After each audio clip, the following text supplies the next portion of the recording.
professional wrestling from the Northeast and Mid-Atlantic region, Capital Wrestling. Saturday night, September 1st, Capital Wrestling and Be Terrific come together for a colossal confrontation. Watch as all the Capital Wrestling champions defend their titles live at White Eagle Hall in Jersey City and on September 2nd around the world on Twitch, including Ariela defending her Capital Wrestling Women's Championship.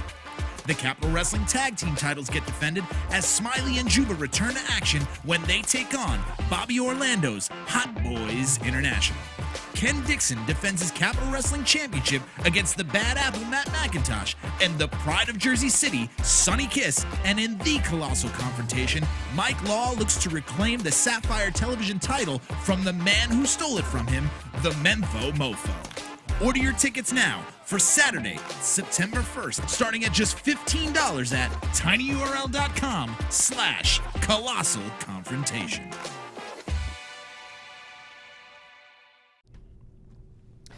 Hello, everyone. Welcome to Capital Wrestling's Countdown to the Confrontation. I am Brandon Lewis. By my side, Candice Cordelia. It's going to be an exciting night. Absolutely. I'm so excited to be here. What about you, Brandon? Oh, I'm super excited. We have 4 championship matches on the line tonight. Absolutely. First, we have Mike Law. Will he finally get his hands on Mempho Mofo? Oh, I know he's looking forward to it. I know he's absolutely looking forward to getting his hands on the Mofo. Yes. The SAPPHIRE Television Championship will be on the line. Juanita. Yeah, and I know that he's been dying to get his hands on the Mofo. Yeah, absolutely. But we also have to call out Ariela versus Nicole. What are you thinking about that? That is going to be an exciting match. I know right now, I just heard from Steve, who's already at White Eagle Hall. He's telling me that there are posters in the venue saying Nix everywhere. That's my girl. I mean, I know I should be an unbiased journalist, but you know where I stand. Come on. You've seen the social media beef. Let's keep it real. Regardless, it's going to be interesting to see which of the two are victorious. Will Ariela once again be our WCW, that's Women's Championship on Wednesday? Yes. Or will we crown a new champion? Yes, but we also have to put a spotlight on Smiley and Juba, who hope to continue to roll as tag champs against Hot Boiz International. Hot Boiz! Yeah, I'm excited. This will be our first chance to see the Hot Boiz at the Capitol. I got to hear the GOATest of all time call in. I got to hear him call in to A View from the Capitol, and while it was hard for me to keep up with what he was saying, I know that he's excited to debut his new faction, new company, I should say, International. That's an enterprise. International, all around the world. But we cannot forget the main event match. Sonny Kiss returning home to Jersey City, looking for championship gold against Matt Macintosh and Ken Dixon. Ken Dixon has to be furious. Originally, this was scheduled to be a one-on-one bout against Matt Macintosh. However, now it's a triple threat match. Will he be able to hold on to his title? Right. And I mean, this one, we can't really know what to expect because each athlete is certainly a strong contender, so it could go any way. But the first match we're going to talk about tonight, we're talking about Chuck Payne. Yes. And we're talking about MV Young. I mean, MV seems to pick the biggest competitor. What is he looking for a death wish? I don't know what's happening here. I mean, he's up against another super heavyweight. He went against Matt Tremont before. Yes, that was a hard-hitting match. Right. And now he's called out Chuck Payne. Chuck Payne's a big dude. Look, I don't know what MV Young is trying to prove, but it's going to be a hard-hitting contest. Absolutely. And I don't know exactly what's going to be the outcome here. Right. I mean, Chuck, he embodies hard work and sacrifice, so it's safe to say that, MV has his work cut out for him, not just because of the size difference, but Chuck is a passionate competitor as well. So. Oh yeah, he embodies it, right? He embodies more than sacrifice. He embodies 6'10". That's damn near 7 feet. Right. 6'10" of his namesake, and that is Payne. And if he connects with that sit-down choke slam. Oh, man. Woo! MV, I'm sorry. I don't know. But speaking of MV, we also have to think what his impact being in this match will have on the Apostles of Chaos. I mean, it's a... I don't know. But if MV Young manages to pick up a victory right now, I mean, look, there's a lot of people looking to claw their way to the top of the Capitol. This would put AOC pretty much on the tippy top if MV picks up a win. Right. Well, speaking of climbing your way up to the top, we have to talk about Beau Crockett versus Anthony Gangone. I mean, this is the second time that they're facing up against each other, so they have this history. We know.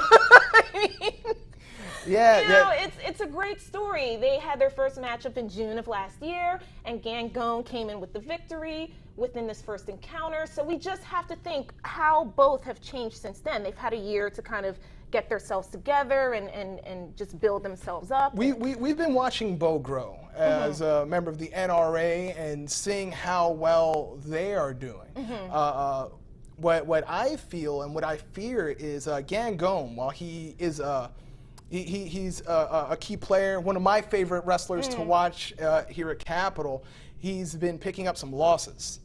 And I know he's trying to turn that around. It's coming back to the beginning. And that's what this is. It's a return to the beginning, going against Beau Crockett and seeing if it could turn everything around with a symbolic victory tonight. Absolutely. They're both next level competitors. They're looking to make a statement and reaffirm their places in Capitol Wrestling. And speaking of Capitol Wrestling, I have to just give a shout out to Be Terrific, our wonderful sponsors. Thank you so much for watching. So what impact will Be Terrific have on the Colossal Confrontation tonight? Well, I just want to say I love being here in this studio. I love Be Terrific. And I want to welcome Matthew Ryan Shapiro back to Capitol Wrestling. Happy to have you back, Matthew. Our Mr. new Shapiro. COO. Yes. Yes. I mean. Yeah. Good for him. I'm very. You are happy, right? I don't know if that's terrific. I don't know if that's terrific that Matthew Ryan Shapiro is the new COO. It's kind of problematic. I'm not sure if I have the same opinion there. Well, we are going to give you guys a break. We'll see what you guys think about Matthew Ryan Shapiro being the COO. But first, if you are in fact headed to the Colossal Confrontation, join the People's Ride, share Wapanda. Download Wapanda now for free on any iOS or Google Store device. Saturday night, September 1st, Capitol Wrestling and Be Terrific come together for a Colossal Confrontation. Watch as all the Capitol Wrestling champions defend their titles live at White Eagle Hall in Jersey City and on September 2nd around the world on Twitch, including Ariela defending her Capitol Wrestling Women's Championship. The Capitol Wrestling Tag Team titles get defended as Smiley and Juba return to action when they take on Bobby Orlando's Hot Boiz International. Ken Dixon defends his Capitol Wrestling Championship against the Bad Apple Matt Macintosh and the Pride of Jersey City, Sonny Kiss. And in the Colossal Confrontation, Mike Law looks to reclaim the SAPPHIRE television title from the man who stole it from him, the Mempho Mofo.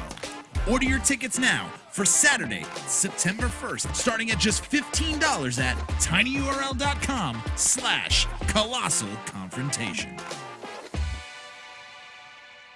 It's time for the fabulous finish of the week, sponsored by To Be the Man. Calling for something, looking for it. Going for a neck breaker, no. DDT! Oh, driving those knees right from the middle of 1, 2, 3 count. Here's your winner, Nicole! That was the fabulous finish, sponsored by To Be the Man, available on Amazon.com. You in need of a lawyer who will fight for you? EDA Law will go off the top rope for you and your needs. Pro wrestling veteran Eric Anderson has brought his no-nonsense approach from the ring to the courtroom. The New England Pro Wrestling Hall of Famer, 20-year veteran, and his team focus on business law, criminal defense, and representing members of the pro wrestling industry. For more information, head to edalaw.com. EDALaw.com. That's EDALaw.com. EDA Law. Those in the law who wrestled know how to wrestle with the law. We are back, we are live, and we are just under 20 minutes away from the Colossal Confrontation. Candace, how you feeling? I'm good. How are you feeling? Man, I'm excited. The anticipation's rising. Yes, it is rising. It is. And we talked about the 4 championships that will be on the line tonight. Let's talk about one of them. Let's have a closer, in-depth talk about the SAPPHIRE TV Championship. Mempho, Mofo, and Mike Law. Yeah. I mean, this one, look, you have Mike Law. He fought his way to earn an opportunity for a championship that he was actually cheated out of. That's number one. So we have to figure in how the Mofo how desperate he is to keep his Juanita hot and spicy, which we have right here. Oh, yeah, she's lovely. And as far as how obsessed he is, we've got to see a little bit of how obsessed the Mo is. Yeah. Last time we got to see him in action, it was a multi-man tag match, and he was not victorious. He was distracted. He was thinking about tonight, having to defend this championship. Absolutely. But desperate or not, being desperate might make him more dangerous. And I'm really worried about Mike Law. My question for you is, will Beau Crockett be a factor tonight? I don't know. You never know what could happen at the Capitol. So maybe we'll have a surprise visitor. Who knows? Who can tell? Granted. I don't know, but it's been a long journey. Yes. Let's take a look at that journey. I am coming for that title, Mofo. Colorectal Mike Law, you don't deserve a shot. The Mo has already beaten you, so beating you again is not good enough. But breaking you, that is something the Mo can sink his teeth into. You can be Beau. I'll let her look real close, but she'll never be yours. You brought shame to that TV title with your dirty tactics. Beau Crockett with that chain. Mofo sliding that chain. I've had to overcome all the odds that have been stacked against me.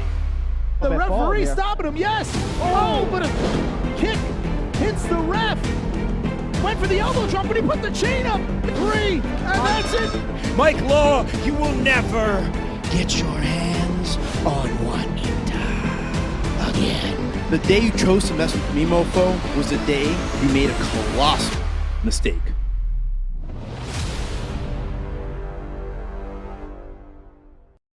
Wow. Oh my gosh. I have to say, maybe I should stop touching this belt. Yeah. You know, it's been places. There might be some residue. Yeah. I don't know. Look, what do you think? I'm terrified. I'm watching the package, and I notice that I'm there, like between them I tried to interview Mike Law, and it turned into a whole confrontation that I was in the middle of. It's uncomfortable. Money on the table. Who you got? Oh gosh. I don't know. I have to go with Mike Law on this. I've been there from the beginning. I've talked to the man, had that one-on-one sit down with him. I really think he can take this one. He's not to say that both men are not passionate about this, but Mike Law, I mean, he's my pick. He's my pick. I get that, but I'm afraid I have to disagree. Like Mike Law is an incredibly talented man, big heart, a lot of guts. But seeing how desperate, you said it yourself, desperate. Desperation. I do believe that Mofo is going to, I don't know, just might be too much for Mike tonight. Yeah, well, you know, speaking of too much, we have Too Hot Steve Scott versus Justin Adams. 2 pretty boys in the ring together. What do you think? You know, I'm excited for this one because while it's sometimes I can make a speculation, make a little guess about where this is going to go. I don't know. Steve Scott, I feel, has the experience. But when he selfies. But yes, and that's the thing. He could be distracted by his own selfies. True. But he seems to have a good grip on that, which is really a part of the magic of Steve Scott. So, I mean, and we have Justin Adams. He has pretty hair, which is awesome. Now I have been scouring the Reddit threads, and there's a whole conversation about Justin Adams' hair, how glamorous it is, how almost like Samson, he gets his power from his hair. Yes. So, you know, will the hair overcome the selfie superstar? Right. And I mean, speaking of amazing hair, we have to go back with Ariela Nix versus Roni Nicole. Big Bang. You have a lot of feelings about this. I do. I do have a lot of feelings about this. I mean, this is personal for you. It is personal for me. I'm rooting for my girl Roni. I'm not gonna lie. You know, I have history with Ariela. Where that will go in the future, who knows? But the world is watching this match. This is a really big one, and Roni is looking to next.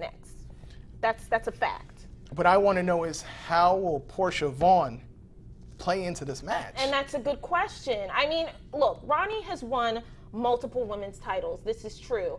But we have Ariela, and, you know, she did this tournament in Greece that no one has heard of. We don't know.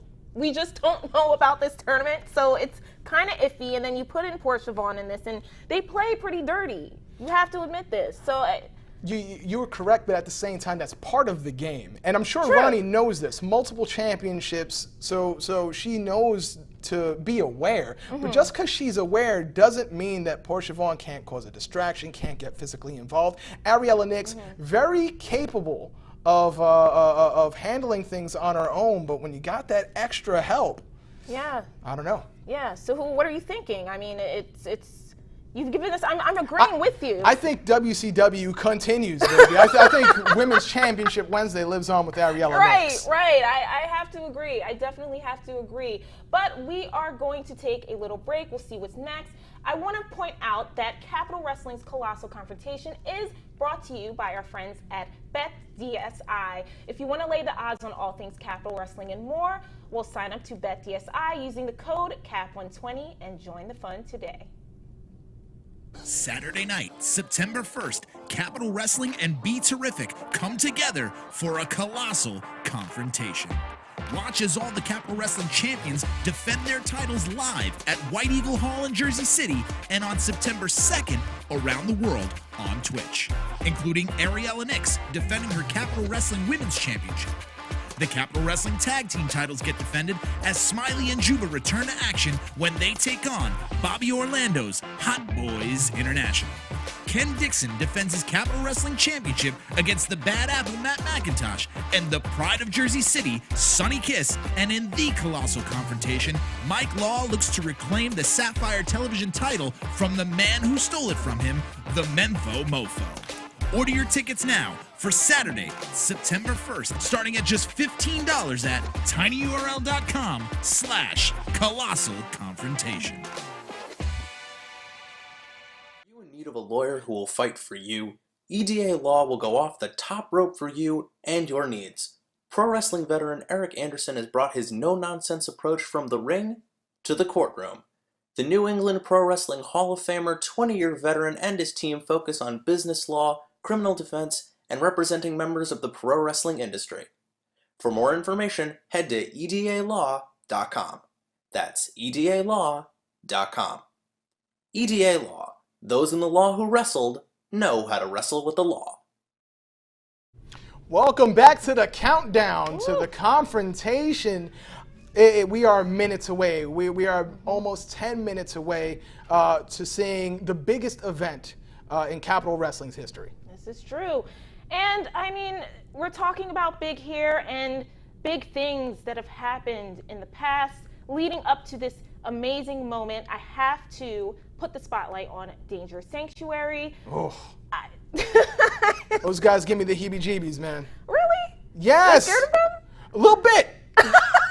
Is it because of Timmy Danger's healing powers? Is that what freaks you out a little bit? There's nothing wrong with healing powers. Healing is great. I don't trust Timmy Danger. I don't know exactly what he's up to. And I don't know how he's going to influence this championship right here, the SAPPHIRE Television Championship. Because you know what? Timmy Danger, he has eyes for it. He has eyes for it.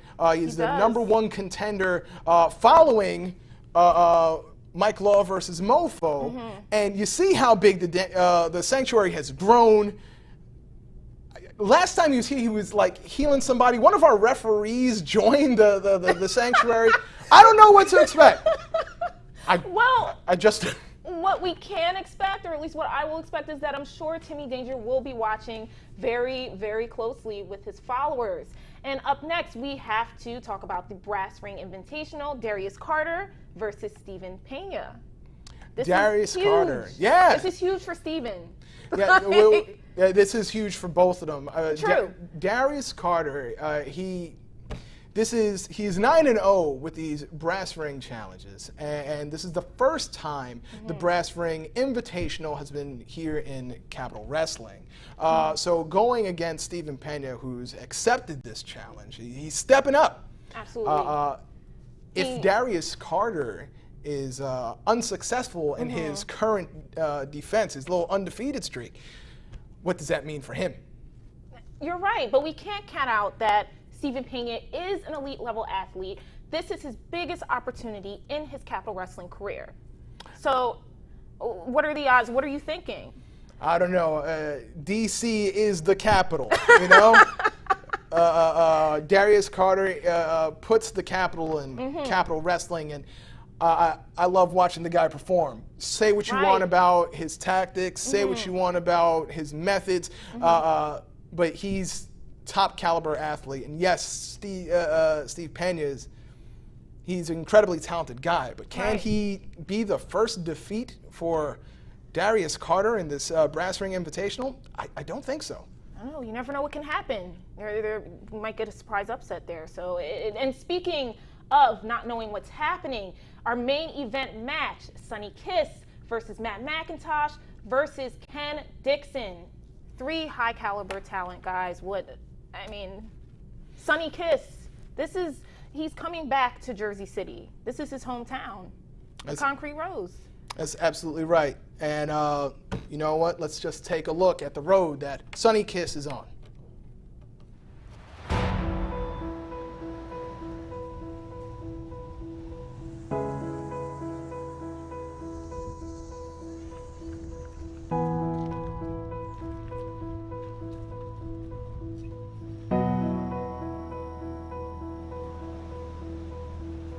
The city has given me so much. I grew up on these streets. It's what made me who I am today. Over 1 year ago, I lost to Ken Dixon here in my hometown of Jersey City. I was devastated. I felt like I brought shame to my family and my friends. But I didn't let it crack me. Schoolboy, 1, 2, 3, he did it! He did it!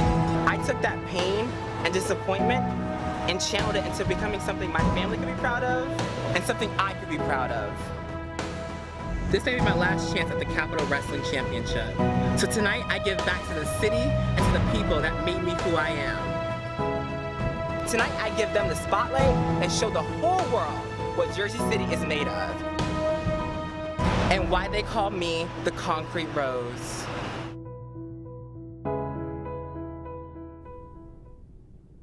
Wow.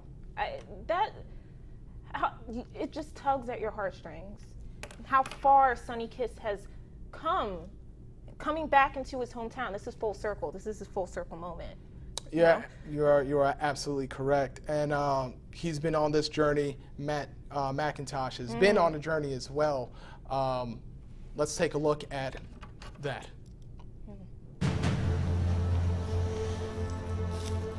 You know, I've climbed my way branch by branch up the tree at Capital Wrestling, and I have fought for every opportunity that I've been given. Unlike some people, like Ken Dixon, who hasn't done anything before, nor has he done anything since becoming champion. And I get it. I've had my share of defeats. But you've given me your best, and one by one by one, I've shot them down. They all fall to my bow. I'm not greedy for money. I'm not greedy for fame, admiration. All I'm greedy for is respect. And tonight, Ken Dixon, your bald-headed bitch ass is gonna respect me. How do you like them apples?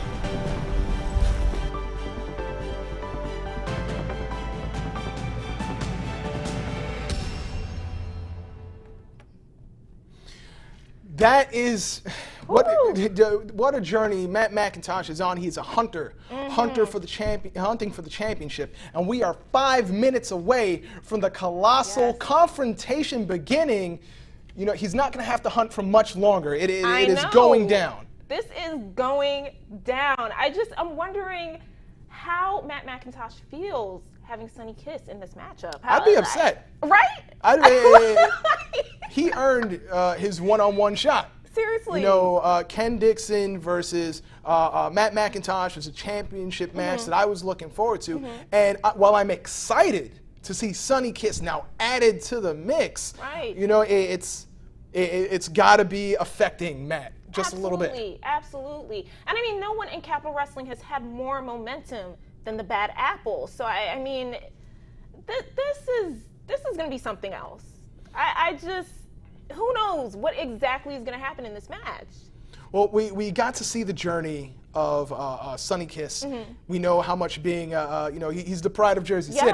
And Matt Macintosh, you know, the rotten apple, you know, amplifying what it means to be a superstar in Capital Wrestling. I mean, but the champ is Ken Dixon. Yeah, and I mean, while he was handed the Capital Wrestling Championship, he's done everything in his power to keep this title in his grasp very firmly.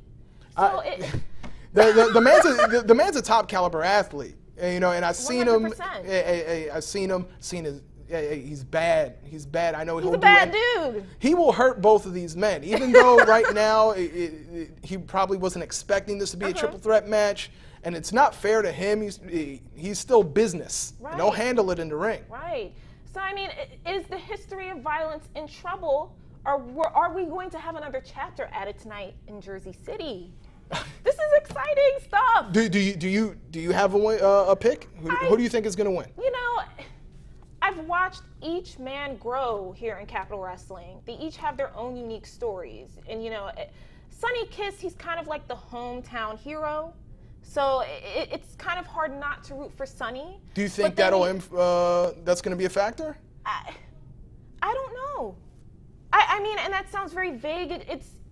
He has a great story, but is it enough to defeat Matt Macintosh and Ken Dixon? They're both bad dudes. Well, okay? I think Ken Dixon is going to be the one to hold on to his championship tonight. Okay. We have a lot going on. 4 championships on the line, and I don't know exactly what to expect. Biggest night in Capital Wrestling. We are minutes away.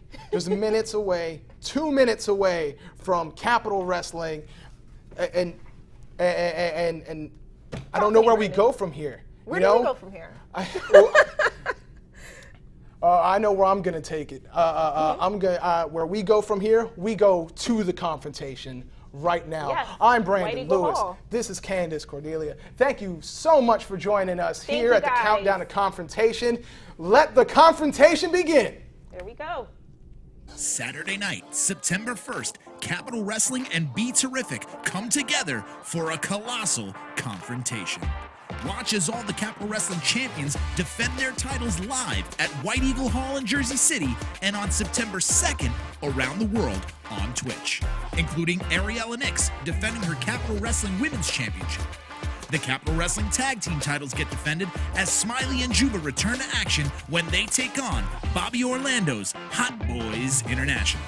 Ken Dixon defends his Capital Wrestling Championship against the Bad Apple Matt Macintosh and the pride of Jersey City, Sonny Kiss. And in the Colossal Confrontation, Mike Law looks to reclaim the SAPPHIRE television title from the man who stole it from him, the Mempho Mofo. Order your tickets now for Saturday, September 1st, starting at just $15 at tinyurl.com/Colossal Confrontation.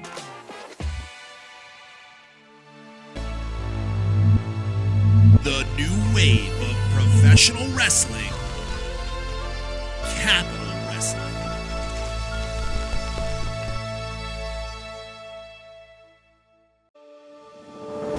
What is destiny? 6 months ago, Mike Law was seconds away from his destiny of being a double champion, but one moment took that away. For Matt Macintosh, Sonny Kiss, and Ken Dixon, it means being the absolute best, no matter the cost. For the Mempho Mofo, his destiny is to remain with his sweet Juanita forever and a day. For Ken Dixon, his destiny is surviving not one, but two men out for respect, out for gold, out for a chance to call themselves champion. Tonight, Matt Macintosh, Sonny Kiss, and Ken Dixon enter a crucible of violence. Tonight, Mike Law looks to blow past 6 months of disappointment to hold what he helped create. Tonight, two men walk out as champion. Tonight is not the night to leave anything on the table. Tonight is a night to stare into yourself and pull out every ounce of determination. Tonight is a night where you scratch, claw, and pound on the doors of destiny. 4 title matches, 3 main events, 1 Colossal Confrontation.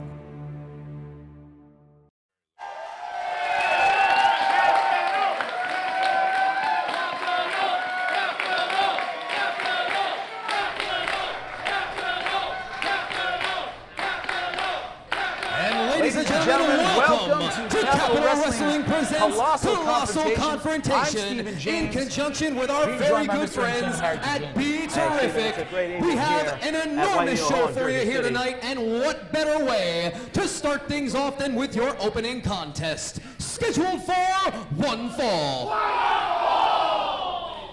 And what an amazing evening we are in here for.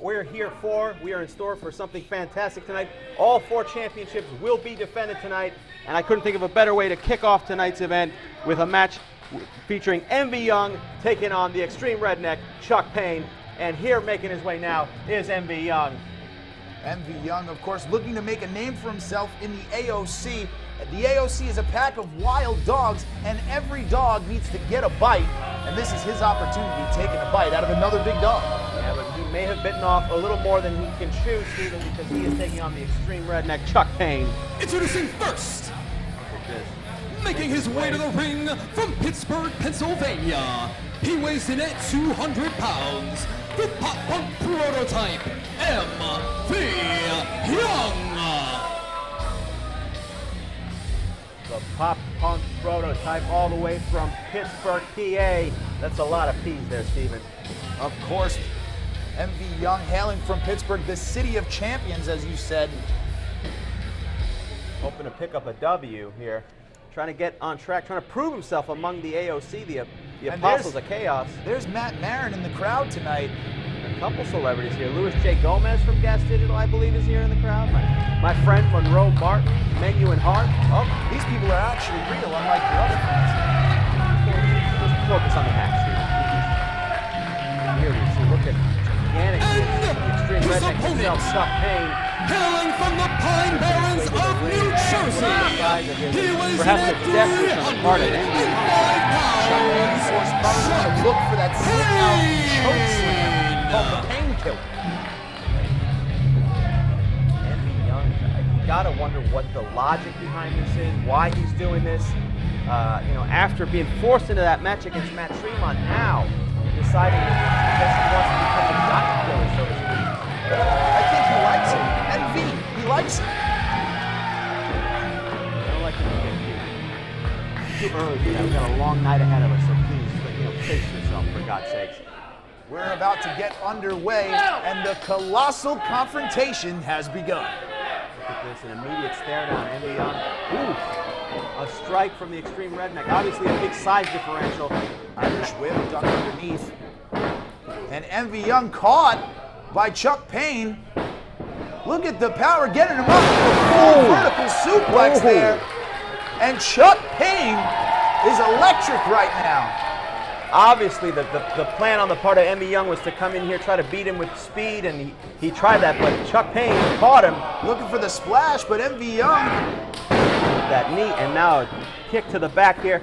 Envy Young gonna focus on the limbs, perhaps, take Chuck Payne off that vertical base, lower him down to his level. Say what you want about Envy Young, and perhaps this isn't smart, but this is a blue chip prospect. This guy is all motor. Yeah, I mean, he's got a lot of potential ahead of him, but I hope he doesn't burn himself out here. I mean, he's taking on these big giants. I don't know if this is smart, Harry, trading blows with a guy like Chuck Payne, but he's holding his own thus far. I mean, those strikes are very powerful. I mean, he has been training in a lot of different forms here, and But with a guy that size, you gotta use twice the effort to take him down. And you're right, it may not be that smart, but right now he's laying those in. I mean, he's tough as steel as he is the Steel City Savior. Picks him up, scoop slam, Chuck Payne. And again, every time he develops some momentum, Chuck Payne somehow manages to stop it. And oh, wait a minute. That's a big man climbing to the second rope, but no. Envy Young with a kick to the knee there, taking him down. And showing you some smarts there. He's not just all skill there. Drop kick to the back. Wow. Driving that chest into the middle turnbuckle. Cover one. 1 count only, says senior official Mike Keener. And I think right there is the moment where Envy Young is realizing what he's in store for here. I mean, he couldn't even get a 2 count off this. Unbelievable. Look at that headlock there, trying to keep him close, trying to take the breath away. Yeah, I mean that's his best chance in all of this is really just trying to get the oxygen away from him. One, slow him down, maybe, I mean, get him to pass out, use his weight against him, but the size differential is just so much he can't even get the leverage on it now. Battling back. Ooh. Lifts him up, went for it, but can't get it. Again, back to the back of that knee. And a smart move to attack those legs, take him out from under him, take out those tree trunks, and hopefully another cover. 2. This count. Oh no, Chuck Payne got his hands on the rope there. Yeah, this time he got as far as 2, but he's still got a long way to go to get this giant down.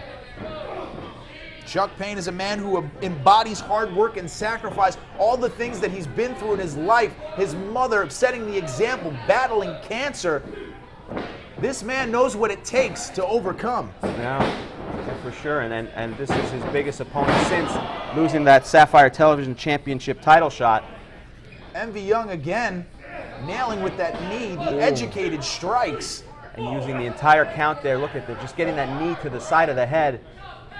Trying to disorientate the man himself. Chuck Payne, he's gone a 2-match win streak here after defeating Justin Adams and Francis Kip Stevens. So we saw both of those on previous episodes of Capital Wrestling Television, which you can catch every Monday night at 7:05. But tonight, it's Colossal Confrontation. Ooh, backstabber right there, taking him off that middle rope. Again, the knees to the lower back. Cover, 1, 2, 2 count again as Chuck Payne gets the shoulders up. There's too much there. Again, it takes so much effort for him to get him down. It takes so much effort, a guy that big, just to roll him over, locking something in. He's got him. He's got him in a crossface. And again, just out of the reach of the ropes. And a smart positioning. Again, this is also this is the best hope for a guy like Envy Young. Try to get the submission game. Again, this is his only hope. He can't outpower him. He can't outstrike him. But again, the size is perhaps he can outsmart him. He's trying to here, lowering him down to his level. But the size is just too much. He can't hold on to those limbs. That arm is free. Chuck Payne reaching out for the ropes, just out of reach right now. He's trying. Chuck Payne fading here. Could this be it for the Extreme Redneck? This could be a tremendous upset if this happens, Steven. 1. Referee Mike Keener with another 2 count. 1 more and Chuck Payne could Here be we out. go, here we go, here we go. And wait a minute. So close, no. And Envy Young can't believe it. Chuck Payne rising. Oh, wow. Gets him up on his shoulders. What is he going to do? What is he going to do? What is he going to do? Oh, and drives the back of his neck into that top rope. And down goes Envy Young. Falls on him, cover. 1, 2, 2 count. Oh my God, look at the strength of both men. What is it going to take to put either of these men away? Envy Young, refusing to quit. And now he's finding himself in a dangerous position. What is Chuck doing now? What is he going? Is he going? Calling for something. Oh, no. And you could hear the White Eagle Hall stir as big Chuck Payne. He's going to the top rope. This could be really dangerous. He's climbing. He's getting ready for it. You rarely see guys this size head up to the top rope. What is he going to do here? Oh, but Envy Young. And smartly, just maybe out of desperation, just nailing those ropes. The quickness of Envy Young being able to get up and knock Chuck Payne off his perch. Ooh. But Payne still. Oh, Envy Young got a hold of him. What's he going to do? Look at those elbows to the head. No. Precarious position. No. Wait a minute. He's got him. No. Oh, killer by Chuck Payne. Oh, That's got to be it. 1, 2, 3 count. Wow. Chuck Payne. What a match. Chuck Payne victorious here at the Colossal Confrontation. Now on a 3-match win streak, and what a way to kick off this evening. Envy Young, a hell of an effort to say the least, but there was no slaying this giant for him. You shouldn't feel any level of shame. I mean, he managed to keep up, but at the end, the size differential was just too much. And the Extreme Redneck Chuck Payne continues to dominate here in Capital Wrestling. But Envy Young, what a fighter he is. You got to give him a little bit of credit here. I'm here right now with Beau Crockett. It is the Colossal Confrontation, and it's been a little over a year since your first round against Anthony Gangone. Didn't work out well. What makes today different? What makes today different is a year's time for the Beau Show to learn, to hone his craft, to get in the best shape of the Beau Show's life. Yeah, the Beau Show might have taken Gangone a little bit light the first time, but not this time. Not this time. You see, Miss Christine, she's taking a nap right now. It's been a long drive. It's rough on her to travel sometimes. So she's taking a nap, but it doesn't really matter what Gangone has in store tonight, because the Beau Show has gotten so good at being one step ahead of his opponents that there's nothing he can do to stop me tonight. Not a chance. Well, wherever I see the Beau Show, not too far away, is the Mempho Mofo. So I have to ask, what's your prediction tonight? Mempho Mofo versus Mike Law. And will you be involved? I have never once been involved in Mofo's matches. There is no way, nothing you can prove that I have helped him gain a victory. Ask any of the officials, none of them have seen me do a thing. All right? Okay. Don't you throw false accusations around at the Beau Show. I'm sorry, I apologize. All right? Yes, I'm deeply sorry. Tonight is the night that my bestest friend, the Mempho Mofo, goes viral. He sets the world, the internet, everything on fire because he is going to decimate Mike Law in the most obscene ways imaginable. There is no way on God's green earth that the Mempho Mofo lets Mike Law walk out of here with Juanita or his life. You hear me? You hear me? I hear you. I hear you. Thank you. Loud and clear. Furthermore, the Beau Show, is here at White Eagle Hall in the new venue. We've upgraded. Everything is so beautiful. We've got the brand new Beautron 5000. You're welcome. You are welcome. It's a gift from the Beau Show to you. The National Wrestling Alliance is the standard for Capital Wrestling. It does not matter who or what else comes our way, what other group or boys think that they can step on our toes. The National Wrestling Alliance is where it's at. And you know what? Next time, bring someone a little more attractive to ask me some questions. We have words from Anthony Gangone. Let's go to him now. You know, the one above all, Anthony Gangone, has been in Capital Wrestling for over a year and a half. And I've been a cornerstone in this company, whether that's performing in the ring or speaking to this camera right here. Now, over a year and a half ago, in my debut, I faced Beau Crockett. And tonight, I'm facing Beau Crockett once again. Then I beat you, but since then I've been losing. And that bothers me because I know I am the very best this company has to offer. And everything changes tonight with a second win against you, Beau. And after I beat you, I have a keen eye on all the rest of those single title matches. Obviously, something very personal about to take place here. Anthony, we just heard from Anthony Gangone, and of course we're gonna wait a minute. Your next contest is scheduled for one fall. What is going on here? That is not the. It's okay, Haggerty. I got this. That's beautiful, I got Buckley. this. Hit the bricks. I got this. Attention, all you mouth-breathing trolls and Jersey City trash. My name is Beautiful Buckley, and I am the personal ring announcer for the one and only Matthew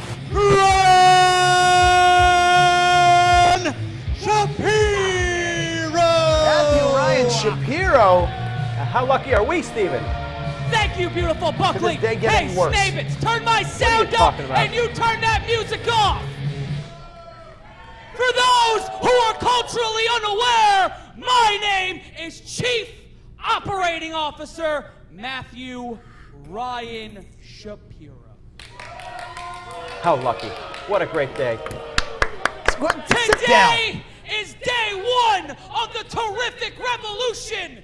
And this beautiful building, you people, and all of this advertising and sponsorship is because of our dear leader, Michael Artsis, and me. Not Marcus Dowling, but me.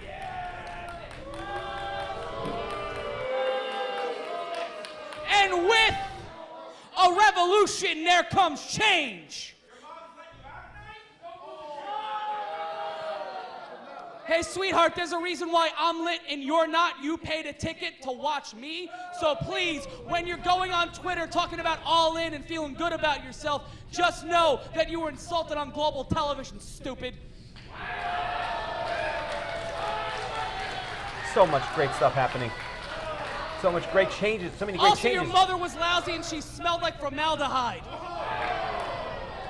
But on to the glorious and terrific revolution. First and foremost, my new bodyguard, my personal assistant and attaché, the Incredible Hulk. The Incredible Hulk. Next up, one half of the globe-trotting tag team known as the Perfect Strangers. He is Marcus Marquis. Matthew Ryan Shapiro introducing And these also, goon squad. my good friend, Stefan Smith. Give me a hug. This is the new cabinet of the Be Terrific But administration, you know what? Steven. Revolution does bring change.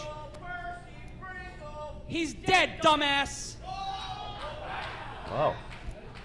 Look, he shut that guy up. I'm sorry, it's my first day as COO. I'm a little frustrated, but you know what? I have friends now. I'm gonna introduce my new friend and someone you're all very friendly with. Ladies and gentlemen, the Femivist, Portia Vaughn! No! Are you serious? Anyone but her? Ladies and gentlemen, Portia Vaughn and Stan Styles! What? Oh! Can you believe it? Shake my hand, Portia. Shake my hand. Are they gonna do it? An unholy alliance beginning here in the Capitol.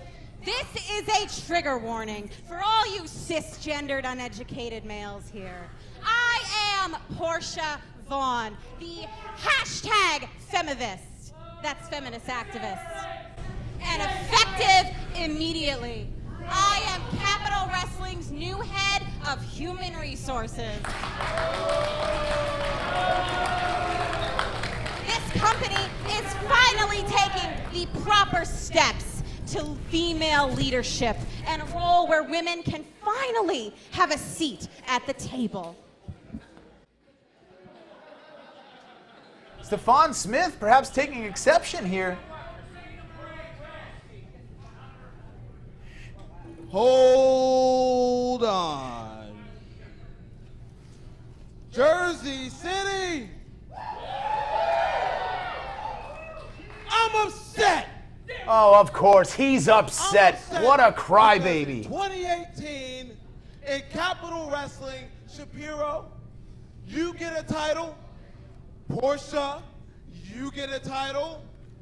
And since we're just taking titles around here, I think that Stefan Smith, not the butt guy, You are not the butt guy. I think that I deserve a new title, and I should be the president of Capital Wrestling. Wow. Wow. The new president of Capital Wrestling. And I didn't vote for him. You can't vote. You're a felon. You shut your mouth. As your acting commander-in-chief, tonight I'm demanding competition. And right now, give me a ref. Give me a ref. Right now, I'm demanding the fairest of competition in this ring right now. Isn't that terrific? Oh, you gotta be kidding me. A new COO, a new head of HR, and a president of Capital Wrestling under the terrific era here? There's a lot of changes here under this new regime.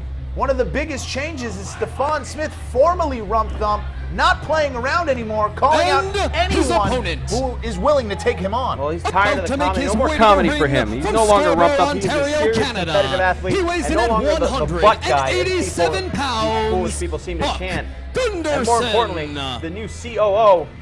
More like BOO. How dare you? And his opponent, I'm looking here, it's being formed is Buck Gunderson.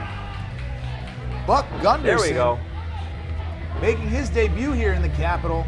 I don't want to say he doesn't have much of a shot here, but his nickname is Buck already in the ring Gunderson. Show some respect.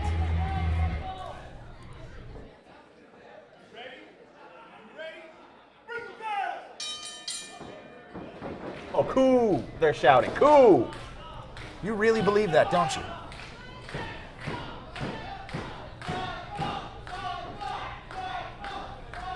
We're about to get underway here. And Buck Gunderson looking for a show of respect, perhaps? Yeah, he wants to also prove how serious he is in his debut here in the Capitol, but no respect and no quarter given from Stefan Smith. You wanna, that maybe that's what he learns at that training at that Battle Arts Academy in Toronto, but that doesn't fly here in America. Cross-trained in judo is Buck Gunderson, and he is going to give Stefan Smith perhaps the first test of this new regime. How do they stop chest slaps in judo? Oh, wait a minute. Open-handed palm strikes. And Buck Gunderson, there it is, the buckshot. But smartly, Stefan Smith going to the outside to catch his breath here, and maybe cooperate with his leadership group there for some advice. Buck Gunderson has to be careful with everyone on the outside, and there it is. Marcus Marquis pulling the leg. I didn't see that. I didn't see. I don't know what you're talking about. I was busy looking at the new administration here, but Buck Gunderson finding himself in a little bit of trouble here. He might have been the first ever Canadian in China, but he should go back there because he's in a lot of trouble here right now as Stefan Smith starts to lay it in. Running into a great wall here is Buck Gunderson.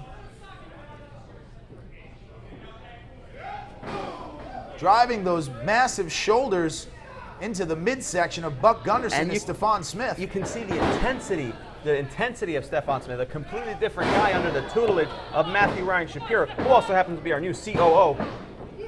The new COO in the new terrific era here at Capital Wrestling. And how terrific would it be if Stefan Smith got his first win under the tutelage of Matthew Ryan Shapiro? You have to wonder what his former partner and friend at one point, Nyla Rose, what she thinks about all this. She doesn't think anything. She abandoned him. She left him. Oh, you left him in know the lurch. That's not true. She left him in the lurch. Where's she been? Overseas in Japan. Exactly. Worldwide. Exactly. Where's Rump Thump been? Over here, trying to make a name for himself. Going for the suplex here. Whoop. A small package. Cover 1, 2. It would be a tremendous upset here for Buck already in the ring, Gunderson. Will you stop that? Pop up. Ooh.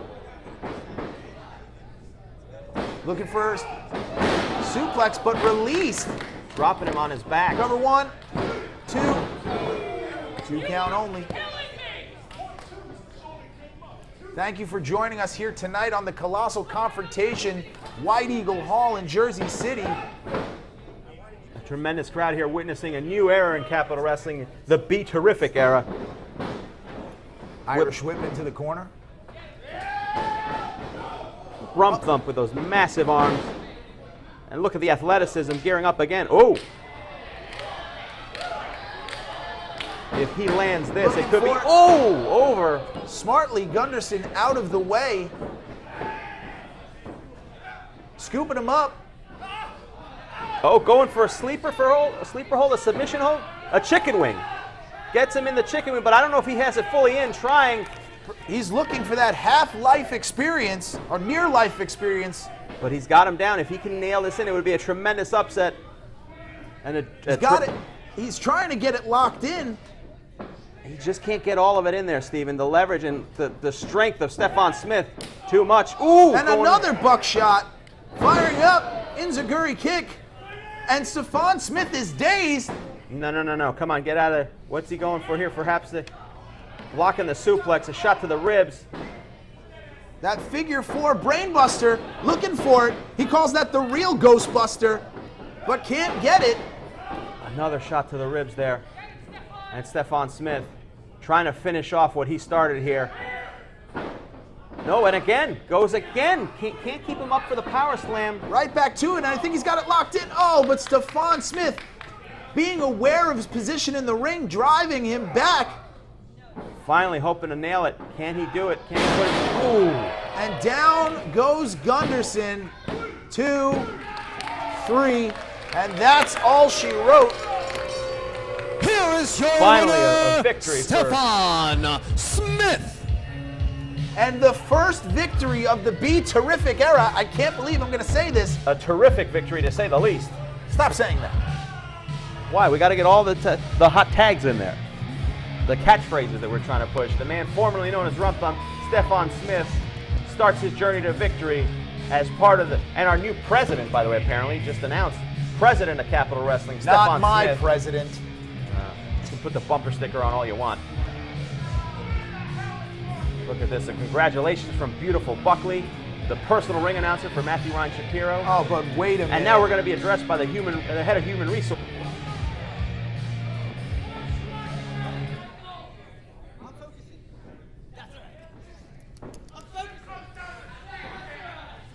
What does Portia got to say? What a terrific display by the supreme suplex machine, Stephon Smith. How terrific was that? Come on.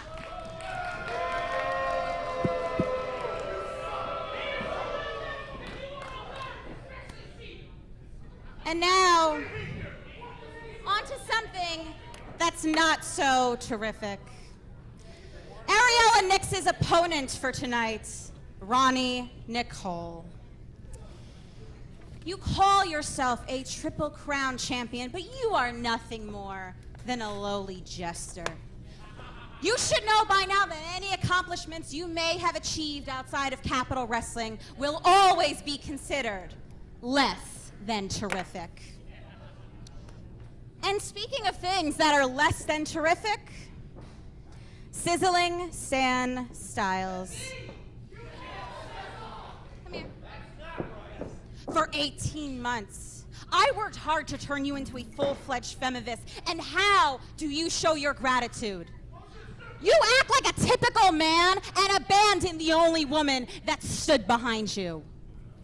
Tonight, you have one more chance to prove your loyalty, because loyalty is terrific.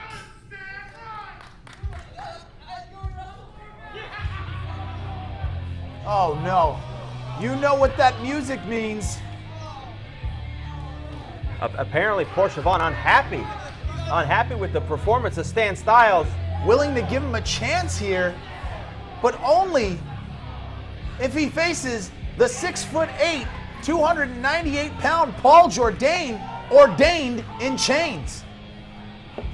Most companies will give you a write-up for performing poorly, but this is really a bit much. His last chance to prove that he is terrific. This isn't human resources. Well, Stan Styles is barely human to begin with. Making his way to the ring from Iron City, Georgia, he weighs in at 270 pounds and stands 6'8". Endgame Jourdain. Paul Jourdain.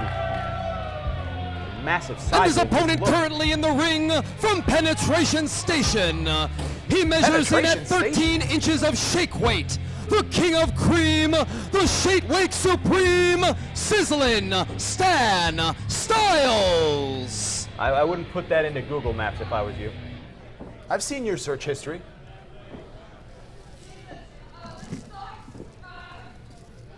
Now a difficult situation here for sizzling Stan Styles. And we're underway. And Stan Styles coming out, blazing. Ooh, Irish whip into the corner. That's right, that's right.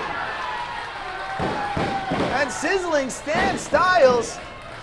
Frustrating the endgame Paul Jourdain, getting thrown off. Looking to fly, perhaps. Nope, oh, okay. Oh, and there it is.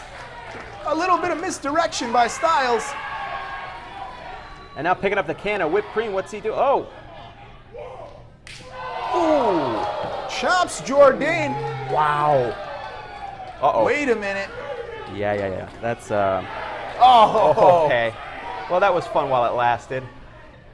Oh, no. What's he gonna... Driving paw.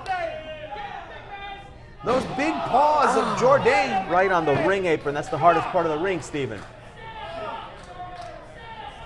Matthew Ryan Shapiro looking on, the new COO, as Portia Vaughn has put Stan Styles in this situation because she has felt he's been less than terrific. Stan Styles in trouble here. Going up. Stunner. Sizzling stunner. No effect to Paul Jourdain. Another one. Goes for it again. Oh! Massive lariat clothesline. And down goes Styles. All the momentum that was being built in just picking him up off the ground. Has him up. No. Endgame falls. And you can count to 1,000,000, folks. It won't make a difference. Here is that's your how you winner, fire somebody. Endgame Jourdain.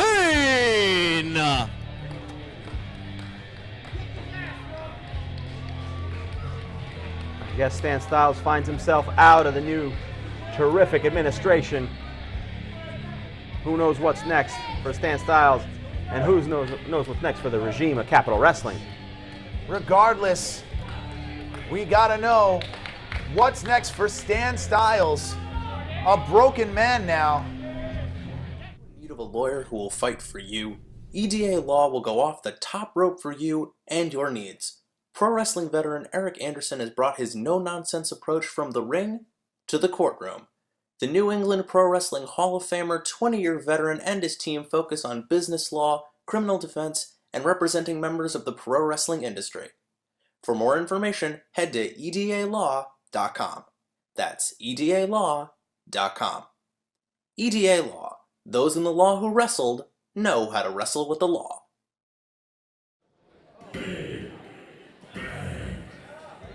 Nation time here. Championship action here. The first of 4 titles to be defended tonight. And it's the Women's Championship on the line as Ariela hopes to continue her run of Women Champion Wednesdays. But in her way stands the international superstar, the Big Bang, Roni Nicole. Oh. Roni Nicole making her way.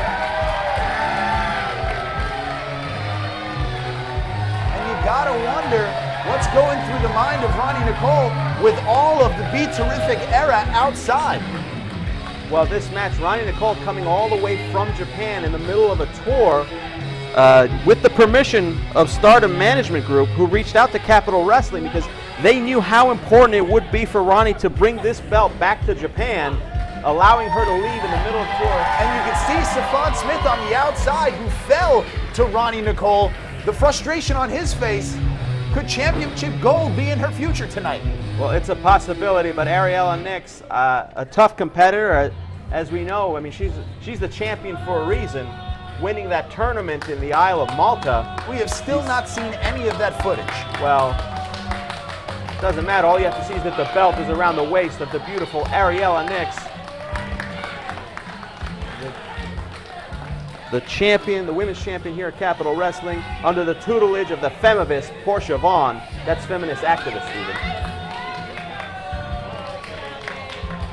And hoping to continue to carry this championship through the terrific administration here, and hugging all the members, the newly crowned members of this administration. There's, of course, beautiful Buckley, the personal ring announcer to Matthew Ryan Shapiro.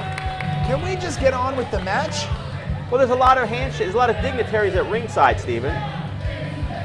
You know, this is a different type of, anytime there's a new, this is almost like an inauguration, so to speak, a coronation of the new administration. And what a great event it would be for Ariela to have a successful title defense here tonight against Roni Nicole. If Roni Nicole, however, is victorious, what would this mean for the Be Terrific era? Stalling their momentum. Is for the Capitol Wrestling Women's Championship. Introducing first, to my right, is the challenger. She is the international headhunter, the Kawaii Killer, the Kawasaki Ghoul, the headliner of the Golden Whiskey Tour of 2018. She is Roni Big Bang Nicole!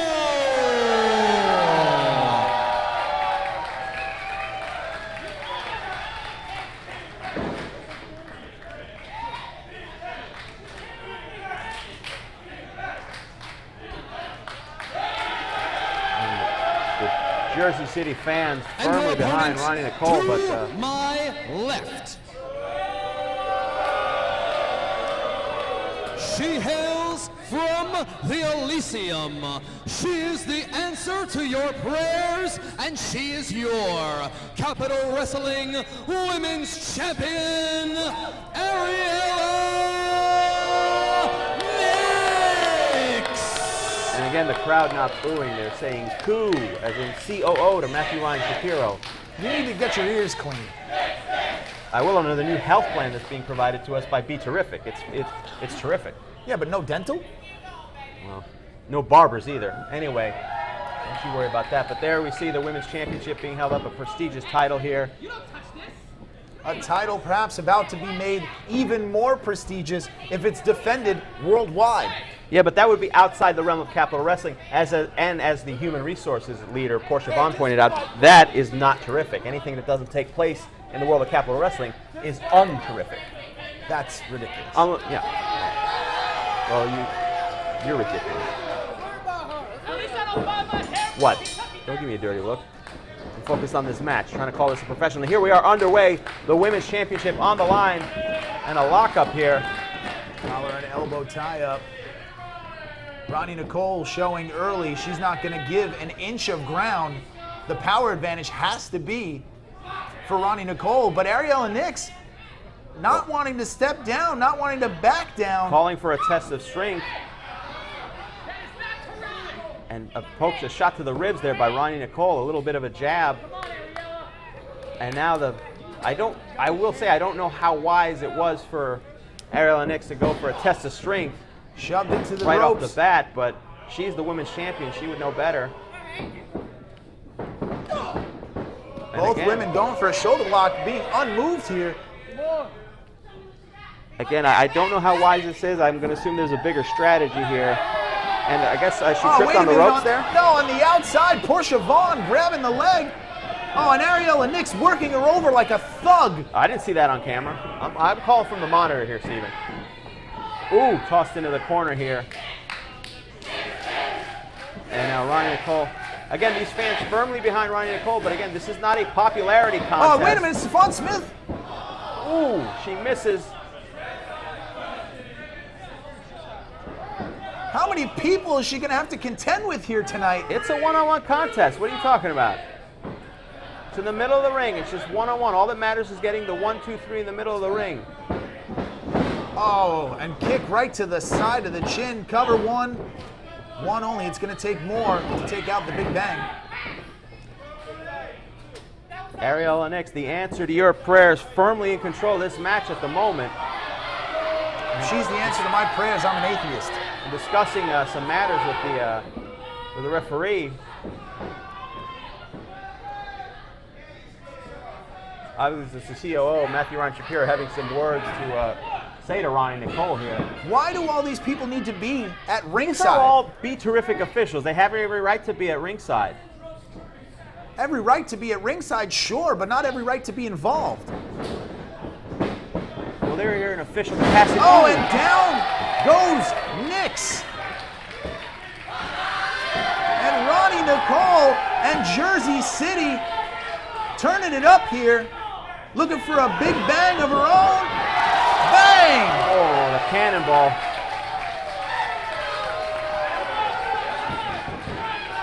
And right now, the women's champion, Ariela Nix, finding herself in a bit of trouble here. Gotta make a cover here, though. 1, 2. 2 count only.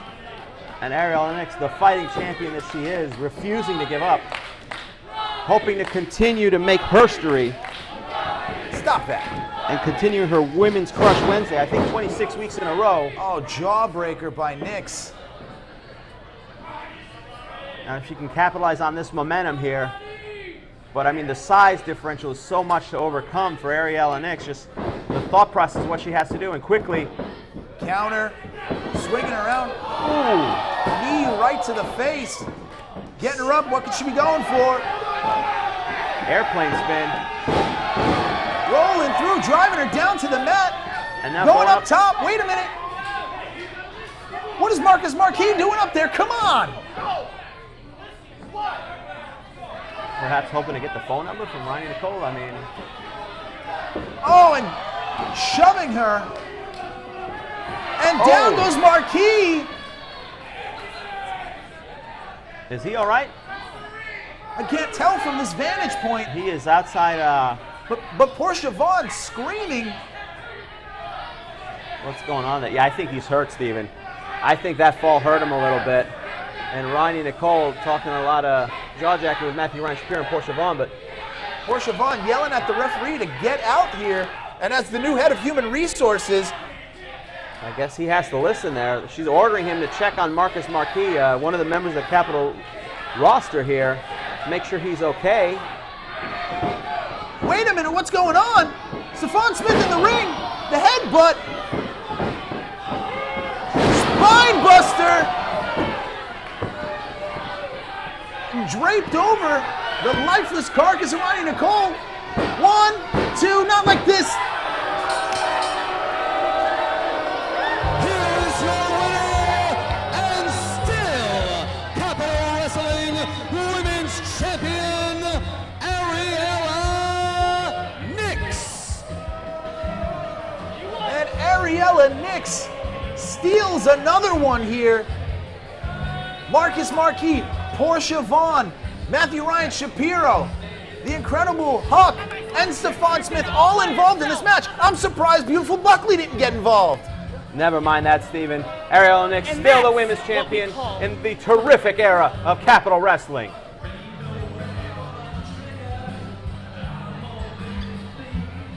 And Roni Nicole coming up just short. Hopefully, she'll get a fair shot. And there's no shame in that. There's no shame. She fought a competitive match, but ultimately, the women's champion, Ariela, next. And the Be Terrific era is here. Ain't it terrific? It's time for the fabulous finish of the week, sponsored by To Be the Man. Calling for something, looking for it. Going for a neck breaker, no. DDT! Oh, driving those knees right from the middle of 1, 2, 3 count. Here is your winner, Nicole! That was the fabulous finish, sponsored by To Be the Man, available on Amazon.com. Are you in need of a lawyer who will fight for you? EDA Law will go off the top rope for you and your needs. Pro wrestling veteran Eric Anderson has brought his no-nonsense approach from the ring to the courtroom. The New England Pro Wrestling Hall of Famer, 20-year veteran, and his team focus on business law, criminal defense, and representing members of the pro wrestling industry. For more information, head to edalaw.com. That's edalaw.com.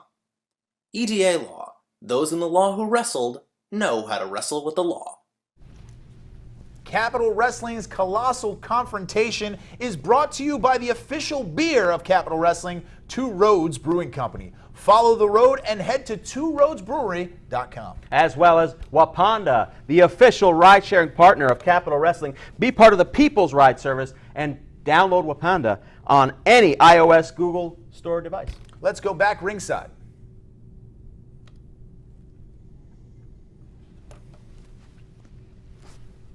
And now, here we see Beau Crockett. It's time for the Beau Show, Steven.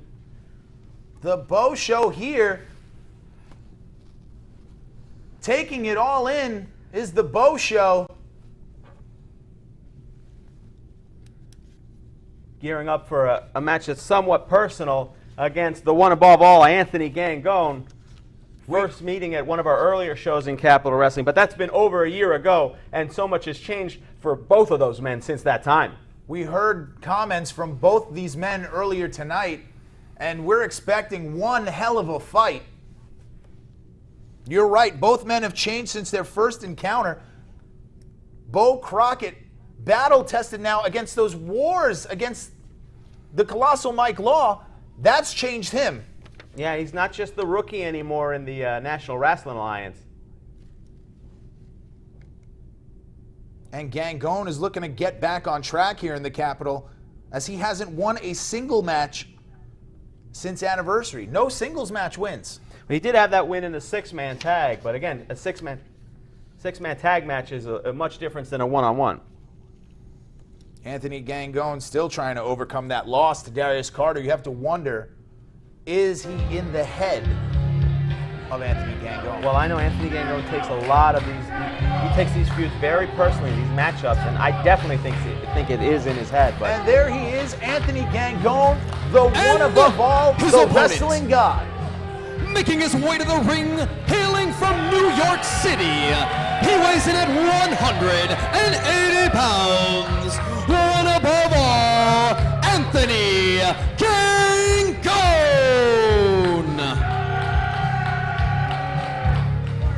Anthony Gangone, adorned in gold, being showered by the cheers of the citizens of the Capitol here in White Eagle Hall. The Colossal Confrontation thus far has lived up to expectation. Yeah, it's been a fantastic event, and between these two, I can't imagine it going downhill from here for sure. I mean, these two are fantastic without a doubt. Gangone won the first encounter between the two of them, but again, as we mentioned, that was a lot has changed for both of them. Gangone going on a little bit of a losing streak up until recently, up until that six-man tag, and I mean, the NRA, the leadership, the tutelage of the National Wrestling Alliance, helping Beau learn so much. And look at the phenomenal shape Beau Crockett is in. You can see putting on, I would say, just like in the first match, Anthony Gangone extending his hand. And again, the Beau Show, you could show the maturity hasn't changed. Maturity, he's not dumb enough to fall for that trick. You can't trust somebody like Gangone. You don't have to. You're not required to shake hands, okay? You don't have to make friends this way. You got to earn respect around here. And obviously Gangone hasn't earned that respect yet, apparently, from Beau Crockett. And you can see the chain wrestling of Anthony Gangone going for a couple holds. Locking that leg up. Immediately going for a submission here. Beau Crockett just out of reach of the ropes. Anthony Gangone rolling him back, but Beau Crockett aware, cover one. Beau Crockett looking to steal one early. And both men kind of circling each other. Sizing each other up a little bit here, but you can see Gangone got a couple of those holds and Beau Crockett turned it on him. So Beau Crockett, a very versatile wrestler, more of a mat wrestler. Gangone, a submission specialist to an extent, but he knows a lot of holds. But again, Beau Crockett, you know, for every hold there's a counter hold. And Beau Crockett showing a little bit of his own wrestling knowledge. Twisting that limb. He's going to work that arm, you can tell, and Gangone trying to slip out of it. Slips out of it and takes down a hammerlock, and then into a bridge. Trying to hyperextend that shoulder, maybe pop it out of its socket. And Beau Crockett in a little bit of trouble here, has to find a way to maneuver, but Gangone has all that leverage. You can see Beau trying to use that arm to push his way up. But Gangone, that iron grip. Look, Beau getting to his feet, alleviating that leverage, and then twisting it on his own hammerlock he's trying to go in. And look at him work that elbow. And the wrists. Manipulating the joints, both men. Similar strategies here at the start. Drop toe hold. Bridge grabbing him. Oh, but Beau Crockett was right there. Smart ring positioning, whether it's luck or knowing where he was. If Gangone was able to lock that in with that bridge, the torque. No doubt if he had him in the center of the ring, but that's the breaks. Beau Crockett, whether you want to call it luck or skill. And the fans cheering on Gangone here. Well, yeah, that's fine. It doesn't matter. It's not American Idol. You can see the physique. Beau Crockett definitely putting on, like I said, at least about 10 pounds of muscle in the upper body for sure. And the best physique I've ever seen him in. And look at that. Slapped across the face. And the Beau Show driving those shoulders into the rib cage of Gangone. Irish whip. Anthony Gangone showing how elusive he could be. Again. And maybe some frustration starting to set in for Beau Crockett. Setting him up. Dazed a little bit, that kick. Looking for it. Could it be? Through the middle rope. Spinning back fist. Now Beau Crockett trying to get his bearings here. If Gangone can take advantage. And look at this. Gangone is looking at Beau Crockett, rolling over him. Tripping him up. A knee to the face there. And Beau Crockett a little dazed, but smartly going to the outside of the ring. A very smart veteran maneuver, trying to catch your breath, get a couple seconds. Beau sensing there's a little bit of trouble.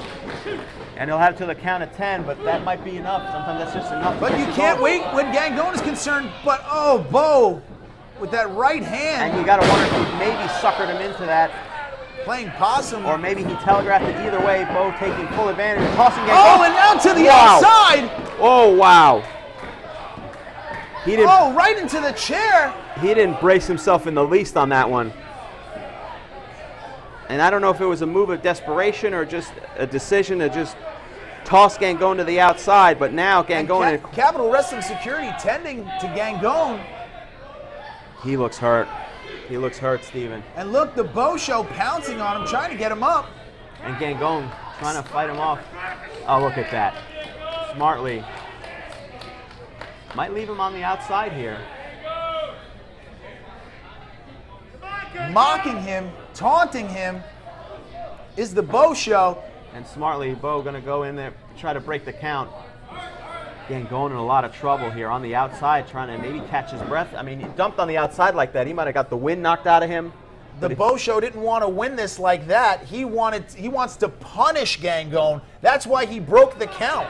Well, this is definitely personal for Beau. You got to understand, Beau coming off a loss against the Colossal Mike Law. getting his comeuppance when he was caught with that chain. Whatever you want to call it, you know, it's a disappointing loss to say the least. This is important to Beau. It would mean a lot more to get a pinfall victory, but I think it's more than that. Like I agree with what you said. I think this is personal. He wants to avenge that first loss. And Gangone hasn't moved on the outside, holding that shoulder. Wow. In a lot of pain. Trying to maybe also, again, like I said, catch his breath, dumped on the outside. You can get the wind knocked out of you. A couple things can happen. He didn't look like he braced himself at all. The count continues.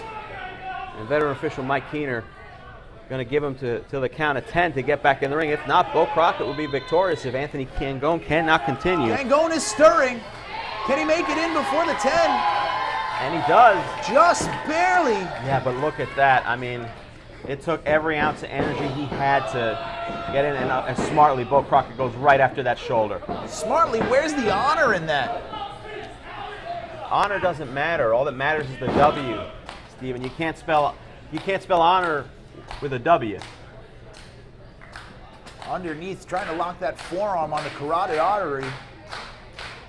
And you can see, right, what does he do? Goes right to work there. He knows that arm is injured. Maybe take the oxygen out. Anthony Gangone being forced to use his non-dominant hand here. How is that going to affect being able to get him up for Dreams by the Waterfall? It's going to affect a lot of the moves here. Not affecting so much right now. And again, all these moves, you can see he's got to lean into the left. Even if he's losing leverage, he's just using the left hand. Bosho gets him up. Olympic slam. Cover. 1, 2. Getting that shoulder up just barely, having to use that non-dominant shoulder. And again, that from the different angle, from that angle, had to use all of his body weight instead of leaning on the side that would have been easier.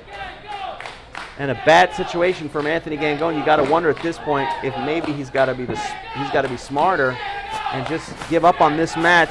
Think about his career. Anthony Gangone is not the type of man to give up. Payne will not stop this man. He will keep coming as long as he can to assure a victory. Well, that might be to the advantage of Beau Crockett here. Lifting him up. Ooh, look at those strikes. And those clubbing forearms to the back. You can see on his face, everything. What Gangone spends the entire time clutching that right arm. You look at him shaking it, trying to get some feeling back into it, trying to, I don't know, maybe it might be psychological, but definitely, for sure, that right arm is hurt. And now using a headbutt. How often do you see Gangone resorting to a headbutt because he can't use that right hand? And look at him just ramming his shoulder into the corner, maybe trying to pop his shoulder back into the socket.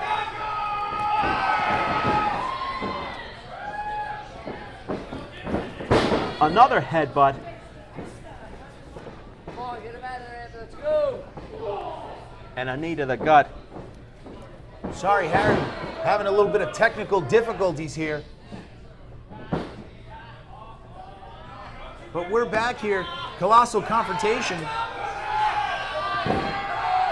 Again, torquing that shoulder. Beau Crockett showed no mercy here. And you can see, instead of going for an abdominal stretch here, he focuses on that shoulder blade, starts pulling to the back because he knows that right arm is hurt. But Anthony Gangone, taking advantage of being on the left side, elbowing him right into the ribs. And again, Beau Crockett knocks him back down. He's going to try again. Nope, this time maybe going for a Russian leg sweep. No. Sets up again, trying to put him in a chicken wing maybe.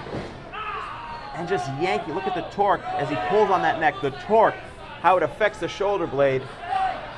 He might even get a submission victory out of this, taking advantage of that weak shoulder by Gangone. But Gangone refusing, finds a way out of here. Look at that, I've never seen Gangone cover. do that. 1. And again, that shoulder comes into play, an unorthodox cover that he went to because he couldn't fully cover him. Has a German suplex released. What a quick maneuver. I told you nothing's going to keep Gangone down. And the fans trying to will on Gangone. Still unable to post up on that arm. You have to wonder how much damage has been done and how much damage will continue to be compounded as he continues in this match. Gangone trying to use the crowd's energy to will him up. Ooh, chop right across the chest. And another one. Shaking off that hand, but getting those 2 chops off. Beau going for a neck breaker. Got to cover him right here. Hooks the leg, 1, 2. But again, he couldn't hook the leg with his dominant arm. No, he went with the left arm and he didn't have the full leverage. Beau Crockett able to kick out. Again, going slow to get to his feet. And again, trying to jam that shoulder Trying blade. to jam it in.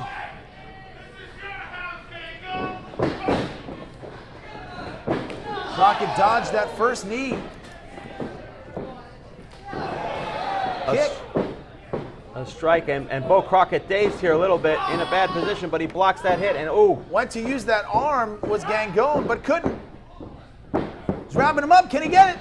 Does he have the strength with the arm? He's got him up. Powerbomb cover, 1, 2. Where is Gangone finding the strength here? And that might have been all the strength Gangone could muster there. Perhaps one last-ditch effort. I mean, he's fighting hurt. We all know that. And Beau Crockett trying to get to his feet, but Gangone there first. What can Gangone do? Thinking, you can see, oh, going for it. Setting up for it. Can he do it? Can he get it? Oh, no, that shoulder not being able to support the weight. He couldn't hook it in, and The now. Beau looking for it. Short arm clothesline. Cover. 1, 2. And Gangone kicks out again.